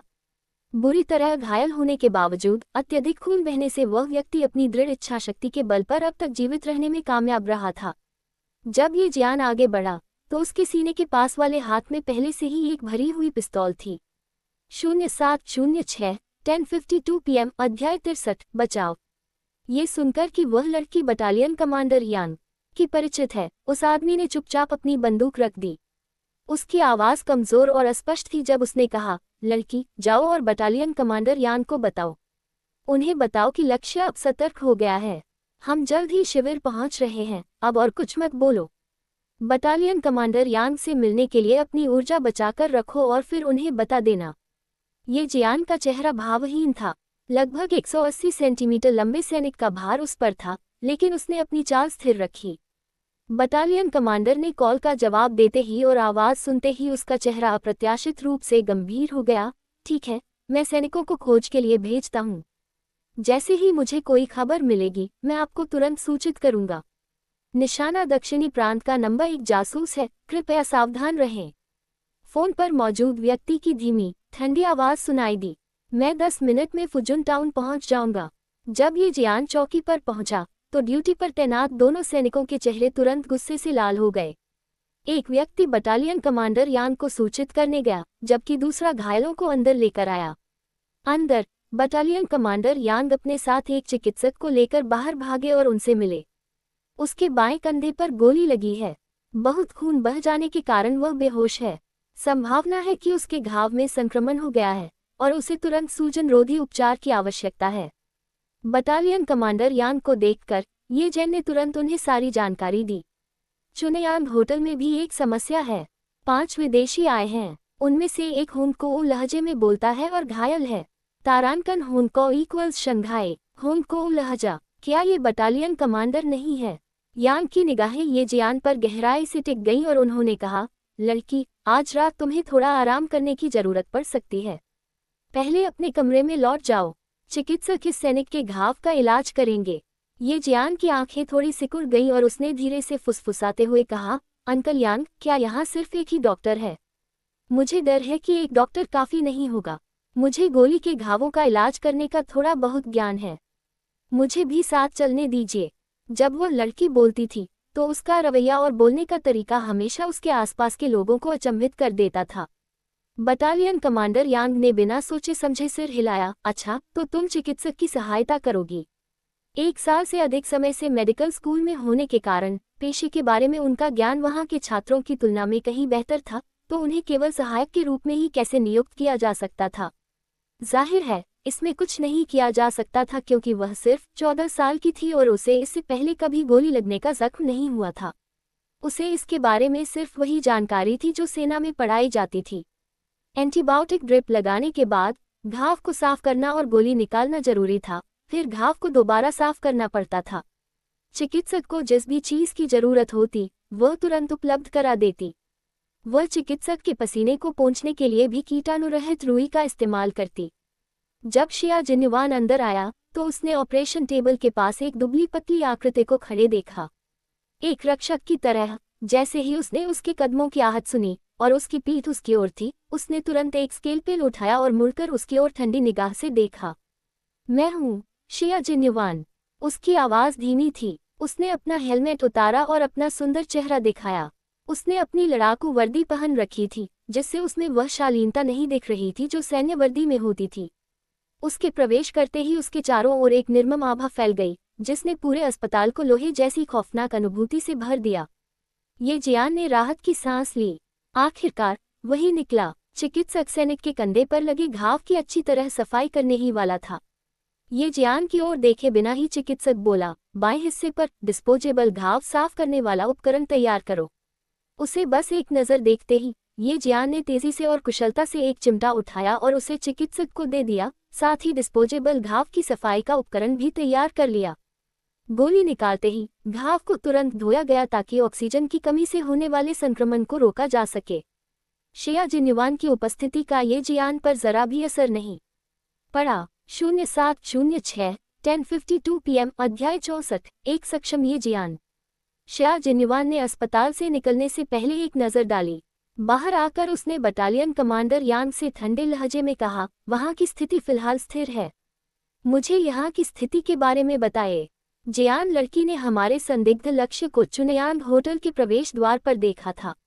उसकी बोली में हुंको लहजा था और वह घायल था। बटालियन कमांडर यांग ने उसे संक्षेप में जानकारी दी। अधिक विस्तृत जानकारी के लिए घायल के होश में आने का इंतजार करना होगा। अपनी गहरी और काली आंखों से अस्पताल की ओर देखते हुए उसने अपने पतले होठों को सिकुड़ते हुए पूछा, उसने गोली के घावों का इलाज करना कब सीखा? वह वहाँ काफी कुशल थी, मानो वह अक्सर ऐसे मामलों को संभालती हो। कैप्टन जियास जियान नाम की लड़की की बात कर रहे थे, है ना? वो लड़की बहुत तेज दिमाग वाली है और उसकी याददाश्त भी अच्छी है। शिविर में थोड़े समय के लिए रहने के दौरान ही उसने ये सब सेना में सीख लिया होगा। बटालियन कमांडर यांग अपने सामने खड़ी उस लड़की से थोड़ा भयभीत थे, जो बेहद सख्त और कठोर स्वभाव की लग रही थी। कैप्टन जियास के चेहरे पर भी गहरी नाराजगी दिखाई दे रही थी और उन्होंने तुरंत कहा, चिकित्सक ने भी कहा था कि उसे कोई समस्या नहीं है क्योंकि वह वहाँ के सभी चिकित्सा उपकरणों को आसानी से पहचान सकती है, इसलिए उन्होंने उसे अंदर आने दिया। शिया जिन्युआन ने अपने चेहरे पर तेवर चढ़ाते हुए कुछ घबराए हुए बटालियन कमांडर की ओर देखा और कहा, सचमुच एक तेज दिमाग वाली लड़की है। घड़ी में 8:45 बज रहे थे। अपना लड़ाकू हेलमेट वापस पहनकर उसने उसे कसकर बांधा और बटालियन कमांडर से कहा, आज रात के लिए गश्त बढ़ा दो। उस लड़की को भागने मत देना। अगर मैं भागकर बाहर नहीं जाऊंगी तो आपको कैसे पता चलेगा कि कौन कौन है? अस्पताल से बाहर आते हुए ये जियान ने अपना सर्जिकल मास्क उतारा और अंधेरे में जा चुके व्यक्ति को देखकर मुस्कुराई, बेशक अगर आपको पता चल ही गया तो मुझे भागने की कोई ज़रूरत ही नहीं पड़ेगी। क्या स्कूल में उसकी परीक्षा लेने के बाद वह लड़की उसके साथ बदतमीजी से पेश आ रही थी? शिया जिन्युआन ने मुड़कर उस नन्हे लड़के की ओर मुस्कुराते हुए कहा, जिसके होंठ एक सुंदर घुमावदार चाप बना रहे थे, तो क्या तुम मुझे बता सकती हो? उनकी लंबाई, रूप, रंग, विशेषताएं, वो सब जो हमें जानना चाहिए। उसके साथ तालमेल बिठाना ही बेहतर था। अपनी प्रतिष्ठा को संजोकर रखने वाली इस नन्ही सी लड़की के लिए उसके जैसा आदमी ही सज्जन होगा और उसे अपनी उदारता दिखाएगा। ये जियान ने इसकी परवाह नहीं की और बटालियन कमांडर यांग से कहा, अंकल यांग, क्या मैं आपसे थोड़ी देर प्रतीक्षा करने का अनुरोध कर सकता हूँ? मैं 5 मिनट में वापस आ जाता हूँ।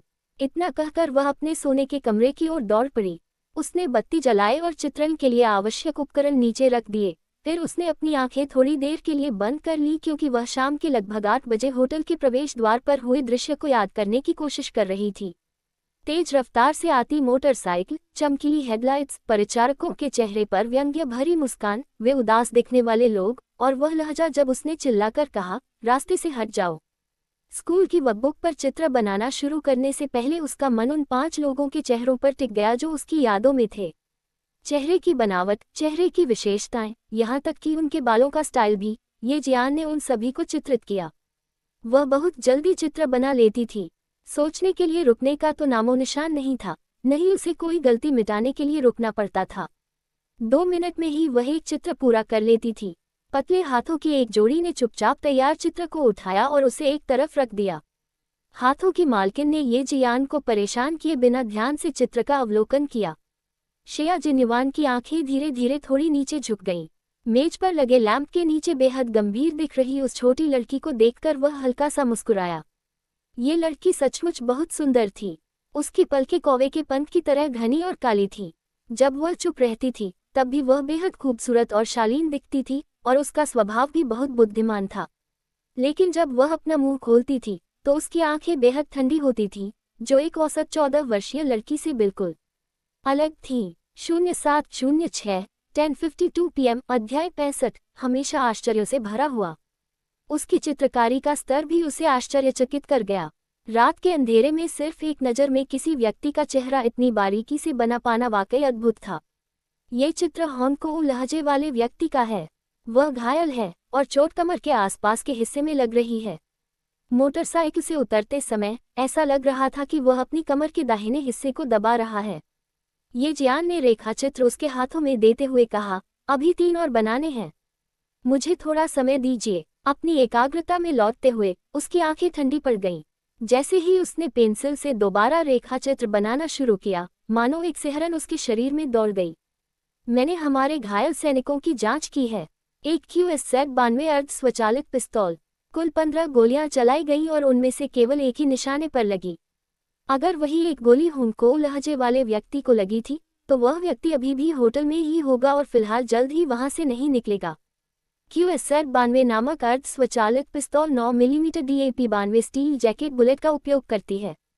इसकी प्रभावी गोली घनत्व कम है, जिसके कारण 50 मीटर की दूरी के भीतर यह 1.3 मिलीमीटर मोटे स्टील हेलमेट और 50 मिलीमीटर मोटी चीर की तख्ती को भेद सकती है, जबकि अन्य प्रकार की पिस्तौलें स्टील की तख्ती को भेद नहीं सकती। उस जानकारी के आधार पर यदि दूसरे पक्ष को वास्तव में गोली लगी थी तो उसे कहीं और ले जाने से पहले अब खून बहना रोकना जरूरी था। शेया जिन्युआन की पैनी निगाहें ये जियान के चेहरे से कुछ देर तक इधर उधर घूम चुकी थीं, और थोड़ी देर बाद उसने भौहें उठाकर हंसते हुए कहा, ऐसा लगता है कि तुमने सेना में रहते हुए बहुत कुछ सीखा होगा, तभी तुम्हें ये सब पता है। अभी 2 और चित्र बनाने बाकी हैं। क्या आप 4 मिनट में बना सकते हैं? कैसा रहेगा? उसकी ठंडी और शांत आंखों के सामने ज़िया जिन्युआन ने अपने बारे में उसकी नकारात्मक राय को रोकने के लिए अपने प्रश्न का लहजा बदलने का फैसला किया। 20 साल जी चुके ज़िया के हाव भाव देखकर हमेशा दूसरे ही प्रतिक्रिया देते आए थे, और अब उन्हें यह एहसास हो गया था कि एक दिन उन्हें भी एक छोटी बच्ची के हाव भाव देखकर प्रतिक्रिया देनी पड़ेगी। उसकी उदास आवाज़ तुरंत ही छा गई और ये जियान को कुछ असहजता महसूस हुई। उसने उसकी आंखों में देखा और फिर अपनी नज़रें हटा लीं। मुझे उनके चेहरों का केवल पार्श्व दृश्य ही मिला है, लेकिन मैं उनके सामने के चेहरों को ढूंढने की कोशिश करूंगी। चूंकि वह व्यक्ति आपका निशाना था, तो आपके पास उसकी जानकारी क्यों नहीं है? या फिर कुछ तस्वीरें ही क्यों नहीं? उसकी पेंसिल रुकी नहीं और कागज पर सरसराहट की आवाज करती रही। एक ही व्यक्ति से लगातार सवाल पूछे जाते रहे। हालांकि मुझे नहीं पता कि आप लोगों ने इसे कैसे संभाला, लेकिन अब जब निशाना बनाया गया व्यक्ति सतर्क हो गया है और एक साथी घायल हो गया है, तो यह निर्णय लेने वाले उच्च अधिकारी की एक गंभीर गलती है। चित्र अंततः बनकर तैयार हो गए, लेकिन बगल में खड़े ज़िया जिन्युआन असामान्य रूप से चुप रहे। अगर उनकी प्रभावशाली आभा न होती, जिसे नज़रअंदाज नहीं किया जा सकता था, तो ये जियान को लगता कि वह पहले ही जा चुके हैं। आप सही कह रहे हैं, यह मेरी गलती थी। मुझे लगा था कि हम मछली पकड़ लेंगे, लेकिन अंत में ऐसा दोबारा नहीं होगा। बोलते समय उसकी आवाज़ उदास थी और धीरे धीरे गहरी होती चली गई। बाद में बने रेखाचित्रों और चित्रों को पाकर ज़िया जिन्युआन एक बार फिर ये जियान से हैरान रह गया। जब भी मैं तुमसे मिलता हूँ, तुम हमेशा मुझे कोई न कोई आश्चर्य दे देते हो। कागजों को लपेटते हुए उसने उस पर एक कठोर नज़र डाली और आदेश दिया, आज रात शांतिपूर्ण रात नहीं हो सकती है, इसलिए शिविर में ही रहो और बाहर मत जाओ। ये जियान ने अपनी पेंसिल नीचे रख दी और बिना नज़र हटाए उसे घूरती रही। फिर चिंता से भौहें चढ़ाकर पूछा, तुम लोग होटल में कैसे प्रवेश करोगे? लियाओ जियान के पिता तो पहले से ही वहां हैं। निश्चिंत रहें, हम व्यवस्था कर देंगे। ऐसा दोबारा नहीं होगा कि हमारे साथी घायल होकर लौटें। शिया जिन्युआन ने अपनी तीखी निगाहों से ये जियान को दृढ़ता से देखते हुए उसे अपना वादा दिया। एक बार फिर अपनी आंखों से उसे शिविर न छोड़ने का संकेत देते हुए वह मुड़ा और सोने के कमरे से बाहर निकल गया। 0706 10:53 PM अध्याय 66 एक आकस्मिक आलिंगन। जब वह जाने लगा तो उसकी पीठ बांस की तरह पतली थी। उसका शरीर तनावमुक्त था और वह अद्वितीय शालीनता के साथ स्थिर कदमों से चल रहा था। वह आकृति ज़िया जिन्युआन की थी, जो एक शालीन लेकिन खतरनाक सैनिक था। लड़की के होंठ थोड़े सिकुड़ गए और वह उसके पीछे भागने के लिए खड़ी हो गई। कैप्टन शिया, मैंने आज रात अपने दोस्त के घर जाने का वादा किया था। जल्दी से बाहर निकलते हुए ये जियान ने उस आकृति को एक कोने में गायब होते और सीढ़ियों से नीचे जाते देखा। उसने ऊंची आवाज में कहा, मैं अभी जा रही हूँ। मेरी दोस्त इस समय अपने घर में मेरा इंतजार कर रही होगी। कदमों की आहट नहीं रुकी और ये जियान सीढ़ियों से नीचे उसका पीछा करने के अलावा कुछ नहीं कर सकी। उसे आज रात ही जाना होगा। आन जियाक्सन की माँ डॉक्टर थीं। अगर घायल व्यक्ति को तुरंत चिकित्सा सहायता की आवश्यकता होती तो आन जियाक्सन की माँ आंटी झो को ही बुलाना पड़ता। यदि वह ड्यूटी पर तैनात गार्डों को उसे बाहर न जाने देने का निर्देश दे तो निश्चित रूप से उसके लिए ऐसा करना असंभव हो जाएगा। अब सवाल ये था कि क्या वह समय पर आंटी झो तक पहुंच पाएगी या नहीं। लक्ष्य को देखे हुए 16 मिनट से अधिक समय बीत चुका था। सीढ़ियों से नीचे उतरते हुए ये जियान 2-3 कदम छोड़ते हुए बेहद फुर्तीली थी। तीसरी मंजिल से वह सीधे पहली मंजिल पर पहुंच गई थी। वह तेज तो थी, लेकिन ज़िया जिन्युआन जितनी तेज नहीं। उसके कदमों की आवाज़ पहली मंजिल पर ही गायब हो चुकी थी। उसकी बातें अनसुनी नहीं हुईं। ज़िया जिन्युआन ने उसकी बात साफ साफ सुन ली थी और इसलिए वह उसे वहां तक पहुंचाने के लिए किसी को भेजने की व्यवस्था करने वाला था। समय बचाने के लिए उसने उसकी बात का जवाब देने के लिए अपने कदम नहीं रोके। ये जियान को उसके सहपाठियों तक पहुंचाने के लिए एक सैनिक को तैनात करो। इससे पहले कि वह घर शब्द बोल पाता, उसे पीछे से कदमों की आहट सुनाई दी, जैसे भारी बारिश की बूंदें गिर रही हों। उसकी चाल तेज थी, उसे गिरने का जरा भी डर नहीं था। शिया जिन्युआन अपने निर्देश पूरे कर पाता, तभी उसका चेहरा एकदम ठंडा पड़ गया और उसने एक कदम भी आगे नहीं बढ़ाया। अब सीढ़ियों के ठीक नीचे खड़ा होकर उसने एक पतली सी आकृति देखी जो प्रवासी अबाबील की तरह तेजी से उसकी ओर आ रही थी। जल्दबाजी में डूबी ये जियान ने सोचा भी नहीं था कि वह अचानक उसके सामने आ जाएगा। आगे बढ़ा पैर तेजी से प्रतिक्रिया करते हुए उसके कदमों की संख्या 1 कम कर दी। उसने अपना दाहिना हाथ आगे बढ़ाया और रेलिंग को मजबूती से पकड़ लिया। अपने अनुमान के अनुसार वह उससे टकराए बिना पूरी तरह से रुकने में सक्षम होगी। हालांकि ज़िया जिन्युआन ने जो देखा उससे तो यही लग रहा था कि अबाबील जैसी दिखने वाली वह लड़की निश्चित रूप से गिरने वाली थी। अपने दोनों हाथों को फैलाए हुए उसके पैर अनजाने में ही सीढ़ियों पर कुछ कदम ऊपर चढ़ चुके थे। दृढ़ता से वह एक पहाड़ की तरह था। जब उसने ये जियान को अपनी बाहों में कसकर पकड़ लिया, वहां से गुजर रहे गार्ड के लिए यह बिल्कुल अलग दृश्य था। लड़की उससे अलग होने को तैयार नहीं थी और उसके पीछे दौड़ रही थी, और वह आदमी भी वैसा ही महसूस कर रहा था, इसलिए उसने मुड़कर पीछा कर रही लड़की को कसकर गले लगा लिया। ये बिल्कुल एक रोमांटिक दृश्य जैसा था। बहुत जल्दी ही शिया जिन्युआन को एहसास हुआ कि उसके इस काम की कोई ज़रूरत नहीं थी, और उसने तुरंत बेपरवाही से अपने हाथ हटा लिए और डरे हुए ये जियान की तरफ मुस्कुराते हुए कहा, अगली बार थोड़ा और ध्यान देना। तुम्हारी इस तरह की लापरवाही से दूसरों को डर लग सकता है कि कहीं कोई दुर्घटना न हो जाए। वह लड़की सचमुच बहुत पतली थी। उसकी कमर इतनी पतली थी कि वह उसे अपनी बाहों में भर सकता था। ये जियान ने पीछे हटते हुए उस आदमी को ठंडी निगाहों से देखा और उसे काटने से रोकने के लिए उसने आह भरी। उसकी ओर देखते हुए उसने ठंडे स्वर में कहा, मैं तो पहले से ही मजबूती से खड़ी थी। गलती तुम्हारी थी। इस युवती के सामने ज़िया जिन्युआन को हमेशा ये हल्का सा एहसास होता था कि वह ठीक से बोल नहीं पा रहा है। उसके पतले होठों पर बेबसी की हल्की सी मुस्कान आए और वह मुड़ गया। जब उसने गार्ड को देखा तो उसका चेहरा फिर से ठंडा पड़ गया, मानो अभी अभी मुस्कुराना कभी हुआ ही न हो।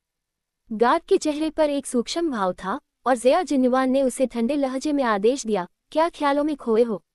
उसे उसके सहपाठी के घर तक छोड़ दो, सतर्क रहना। गार्ड के दिमाग में चल रहा दृश्य गायब हो गया और उसने तुरंत सलाम किया और दृढ़ता से जवाब दिया, समझ गया।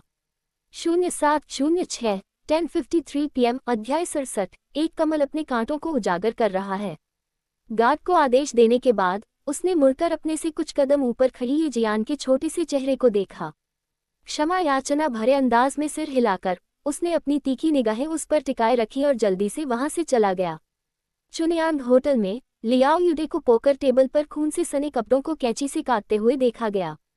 उनके चेहरे के भाव तुरंत बदल गए। जल्दी से अस्पताल से डॉक्टर को बुलाओ, अगर ऐसा ही चलता रहा तो बहुत बुरा होगा। वह एक काला गोली का छेद था और उसके आसपास की त्वचा खून से लथपथ थी। उसने देखा कि एक बच्चे के अंगूठे जितने बड़े घाव से खून की एक धारा लगातार बह रही थी। एक आदमी भाप से भरा हुआ स्टेनलेस स्टील का बर्तन लेकर कमरे में दाखिल हुआ। कच्चा पीछे का दरवाजा बंद था और उसने लियाओ युडे से बात की, जिसका चेहरा अब पीला पड़ गया था। भाई दे, अब सब कुछ आप पर निर्भर है। स्टेनलेस स्टील के बर्तन में उबलते पानी का इस्तेमाल कैंची और चिमटी को कीटाणुरहित करने के लिए किया गया। एक अन्य व्यक्ति ने एक थैले से रक्तस्राव रोकने वाली जाली, पट्टियां, सूजन रोधी दवाएं और बेहोशी की सुइयां निकाली। ये सुनकर लियाओ युडे का चेहरा पहले से भी ज्यादा पीला पड़ गया और वह घबरा कर बोला, ये ठीक नहीं है, ये ठीक नहीं है। मुझे डर है कि भाई फेई बहुत बुरी तरह घायल हैं।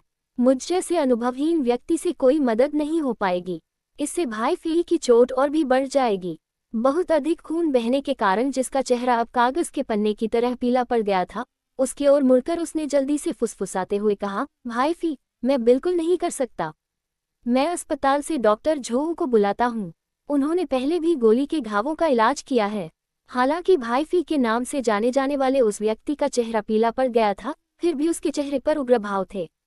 ये सुनकर उसकी आंखें गुस्से से लाल हो गईं, लेकिन उसने अपनी आंखों से आसपास के लोगों को इशारा किया और फिर सहमति में धीरे से सिर हिलाया। रात के समय लगभग 9 के बराबर चहल पहल वाला ये कस्बा पहले ही अंधेरे में डूब चुका था। जो लोग जल्दी सो गए थे उन्होंने भी अपनी बत्तियां बंद कर दी थीं, जिससे सड़कों को रोशन करने के लिए केवल धुंधली स्ट्रीट लाइटें ही जल रही थीं। अस्पताल पहुंचकर ये जियान अपने साथ आए व्यक्ति को विदा करने गई और फिर डॉक्टर के कार्यालय की ओर चल पड़ी। सीढ़ियों तक पहुंचने की कुछ ही देर बाद उसने लाओ जियान के पिता लियाओ युडे को घबराकर कहते सुना, डॉक्टर झोऊ, जल्दी आइए कृपया। इतनी शराब पीने के बाद वह नशे में चूर हो गया और पेड़ पर चढ़ने लगा। भला किसने सोचा होगा कि वह गिर जाएगा और पेड़ की डाल से उसकी कमर में चोट लग जाएगी। अरे बाप रे, मैं किस मुसीबत में फंस गई हूँ। ये जियान ने अपने आसपास का पूरा जायजा लिया। आसपास कोई न देखकर वह चुपचाप पीछे हट गई। जब लियाओ युडे डॉक्टर झोऊ को एक अंधेरी गली में ले गई तो ये जियान उनके पीछे पीछे दौड़ी। आन जियाक्सन की आवाज में उसने चिल्लाकर कहा, माँ, इतनी रात को कहाँ जा रही हो? मैं तुम्हारे साथ चलती हूँ।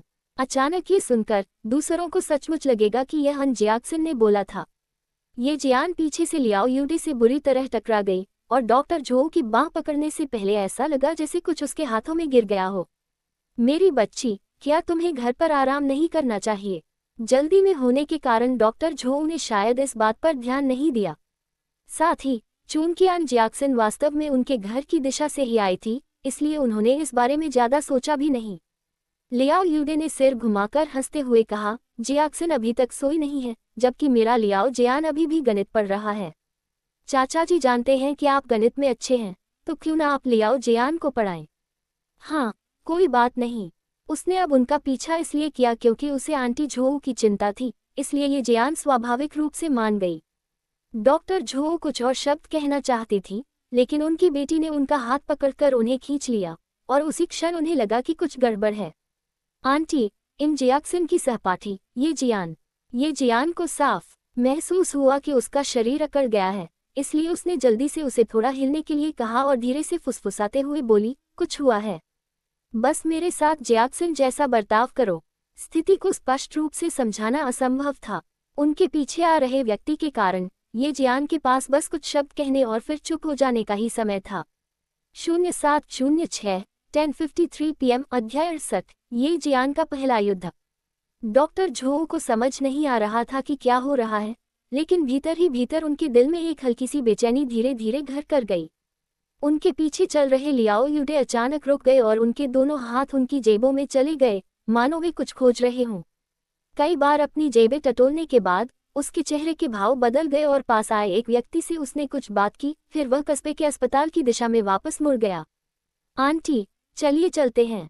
ये जियान के होठों के किनारे हल्के से ऊपर उठे और उसके चेहरे पर एक हल्की सी मुस्कान आ गई। उसने अपनी काली आंखों से सामने देखा। वह शांत थी और उसमें कमजोरी का कोई निशान नहीं था। बस मुझे जियाक्सन समझिए और इसे मेरी आपके साथ सैर पर जाने की इच्छा समझिए। चुनयांग होटल कस्बे के अस्पताल से ज्यादा दूर नहीं था। एक मोड़ पर बड़ा घुमाव लेने के बाद कस्बे के प्रवेश द्वार के पास स्थित होटल दूर से ही दिखाई देने लगता था।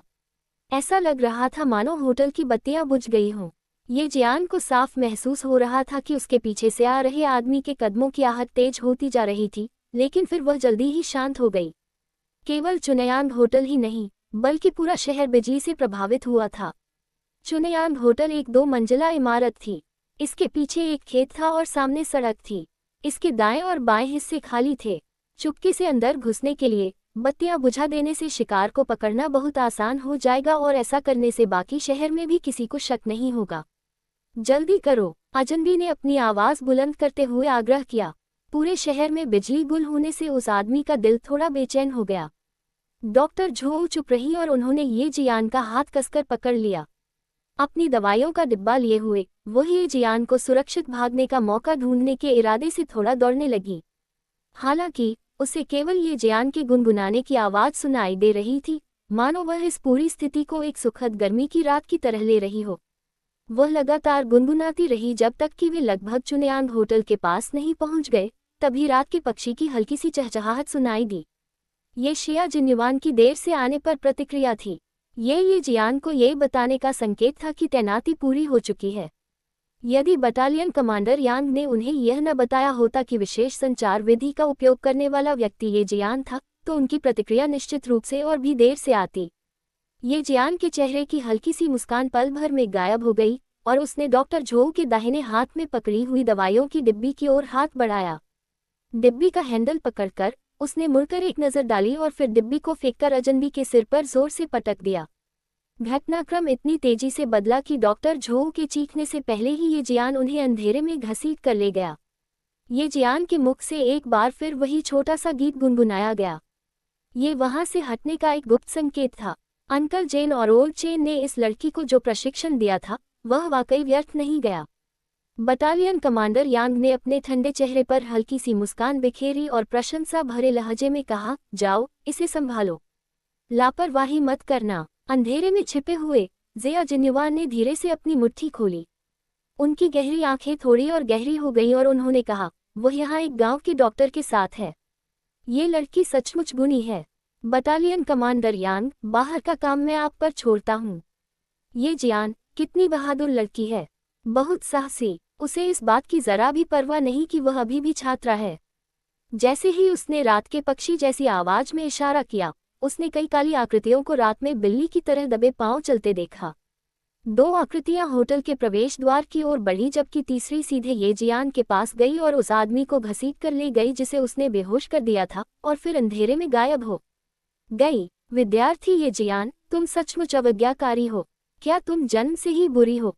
एक और काली आकृति ये जियान के पास आई। वह इतनी करीब थी कि ये जियान उसके शरीर का तापमान महसूस कर सकती थी। यह जिया जिन्युआन था जो अब उसके पास बैठा था। ये जियान के सिर के ऊपर से उसकी सांसों की आवाज सुनाई दे रही थी। क्या तुम्हें हाथों से संकेत करना आता है? मुझे अपने हाथ दिखाओ। 0706 10:53 PM। अध्याय 69। ये जियान को कभी नीचा मत समझो। वह बिना उसकी जानकारी के उसके करीब आ गया और ठंड के कारण उसके बाल स्वाभाविक रूप से खड़े हो गए। उसे उसके इतने करीब रहने की आदत नहीं थी। उसके बड़े और मजबूत हाथ पहले ही उसके हाथों की ओर बढ़ चुके थे। ये जियान केवल आह भर सकी और उससे अपनी दूरी को नजरअंदाज करती रही, क्योंकि उसकी पतली उंगलियां उसकी उंगलियों से मिल गईं। अंततः उसके हाथ ने अपेक्षित इशारा किया। समझ गई। उसने अपने हाथ वहीं रखे और धीरे से पूछा।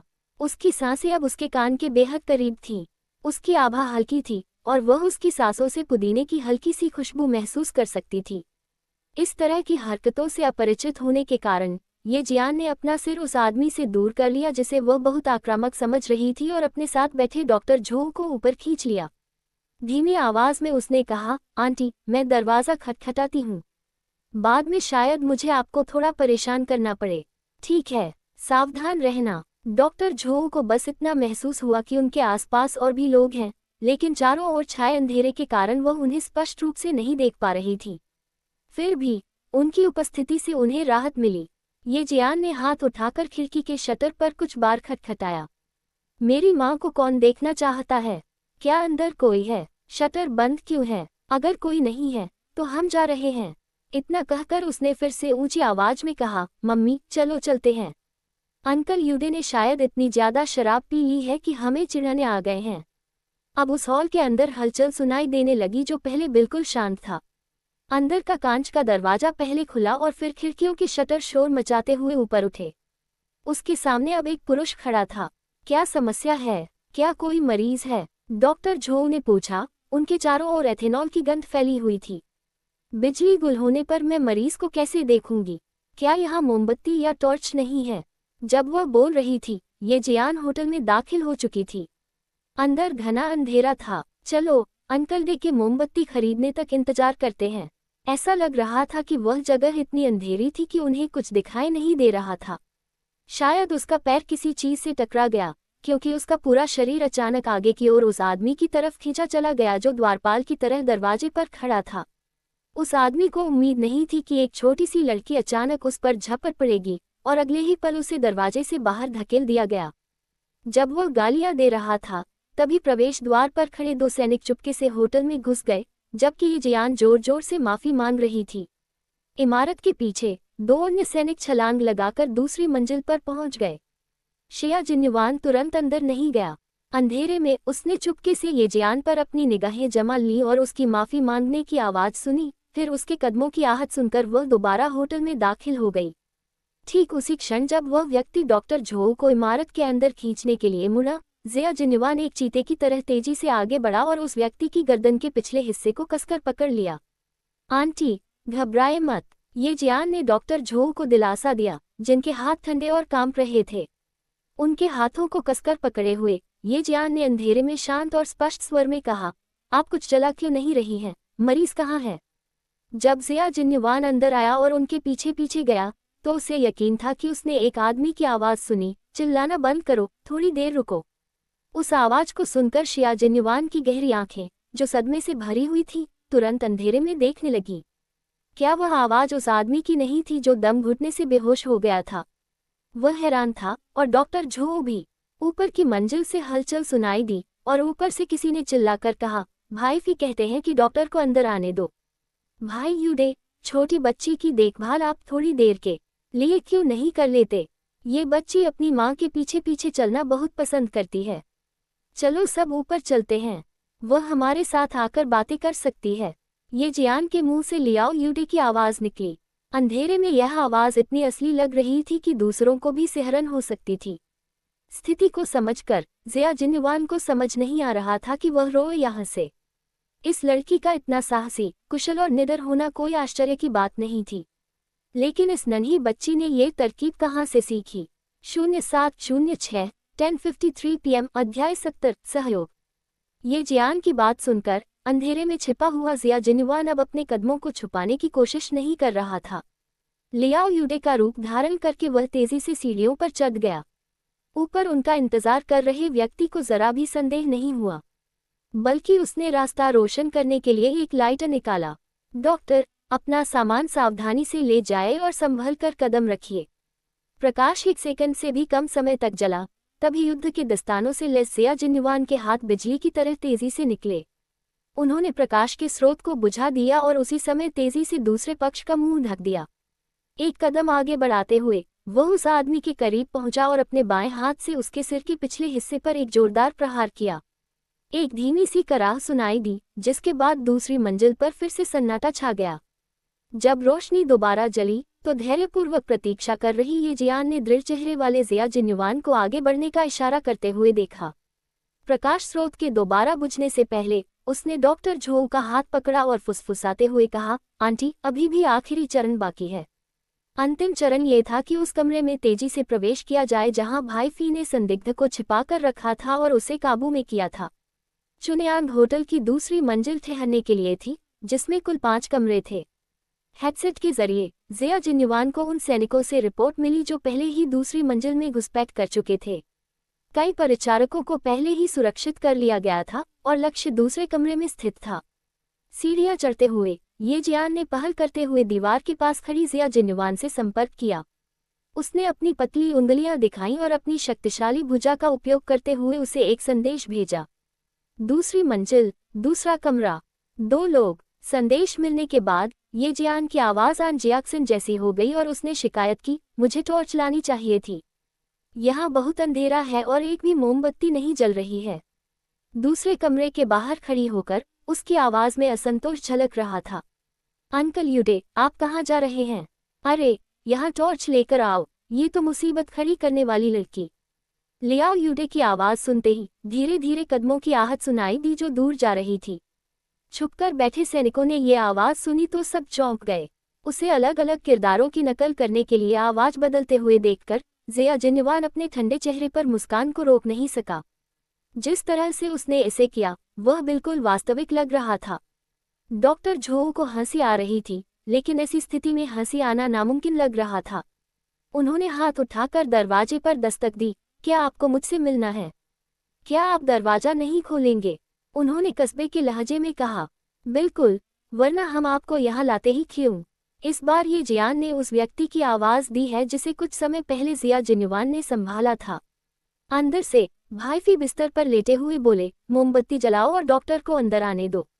अंधेरे में डूबे कमरे में आखिरकार एक कोने में हल्की रोशनी दिखाई दी। इसने भाईफी के पीले और कमजोर चेहरे को भी रोशन कर दिया। जब वह 24 घंटे अपने साथ पहरा दे रहे व्यक्ति से बात कर रहे थे, डॉक्टर की बेटी पर कड़ी नज़र रखना और डॉक्टर को अंदर आने देना। उसने दांत पीसते हुए और आंखों में धमकी भरी भावना लिए बात की। जैसे ही दरवाजा खुला, ये जियान ने तुरंत प्रतिक्रिया दी और डॉक्टर झोऊ को एक तरफ खींच लिया ताकि वहां खड़े सैनिक किसी भी क्षण अंदर घुस सकें। दरवाजे के ठीक सामने खड़े होकर जिया जिन्नवान ने अपना दाहिना पैर एक शक्तिशाली तलवार की तरह उठाया और थोड़ा सा खुले दरवाजे पर लात मारी। धड़ाम, जोरदार आवाज पूरे भवन में गूंज उठी क्योंकि पूरा दरवाजा अंदर की ओर जोर से बंद हो गया। जब उसने लात मारी तो उसके पैर की गति इतनी तीव्र थी कि दीवार के पास खड़ी ये जियान को भी अपने चेहरे पर हवा का झोंका महसूस हुआ। हालांकि यह हल्का था, फिर भी वह इसकी तीव्रता को महसूस कर सकती थी।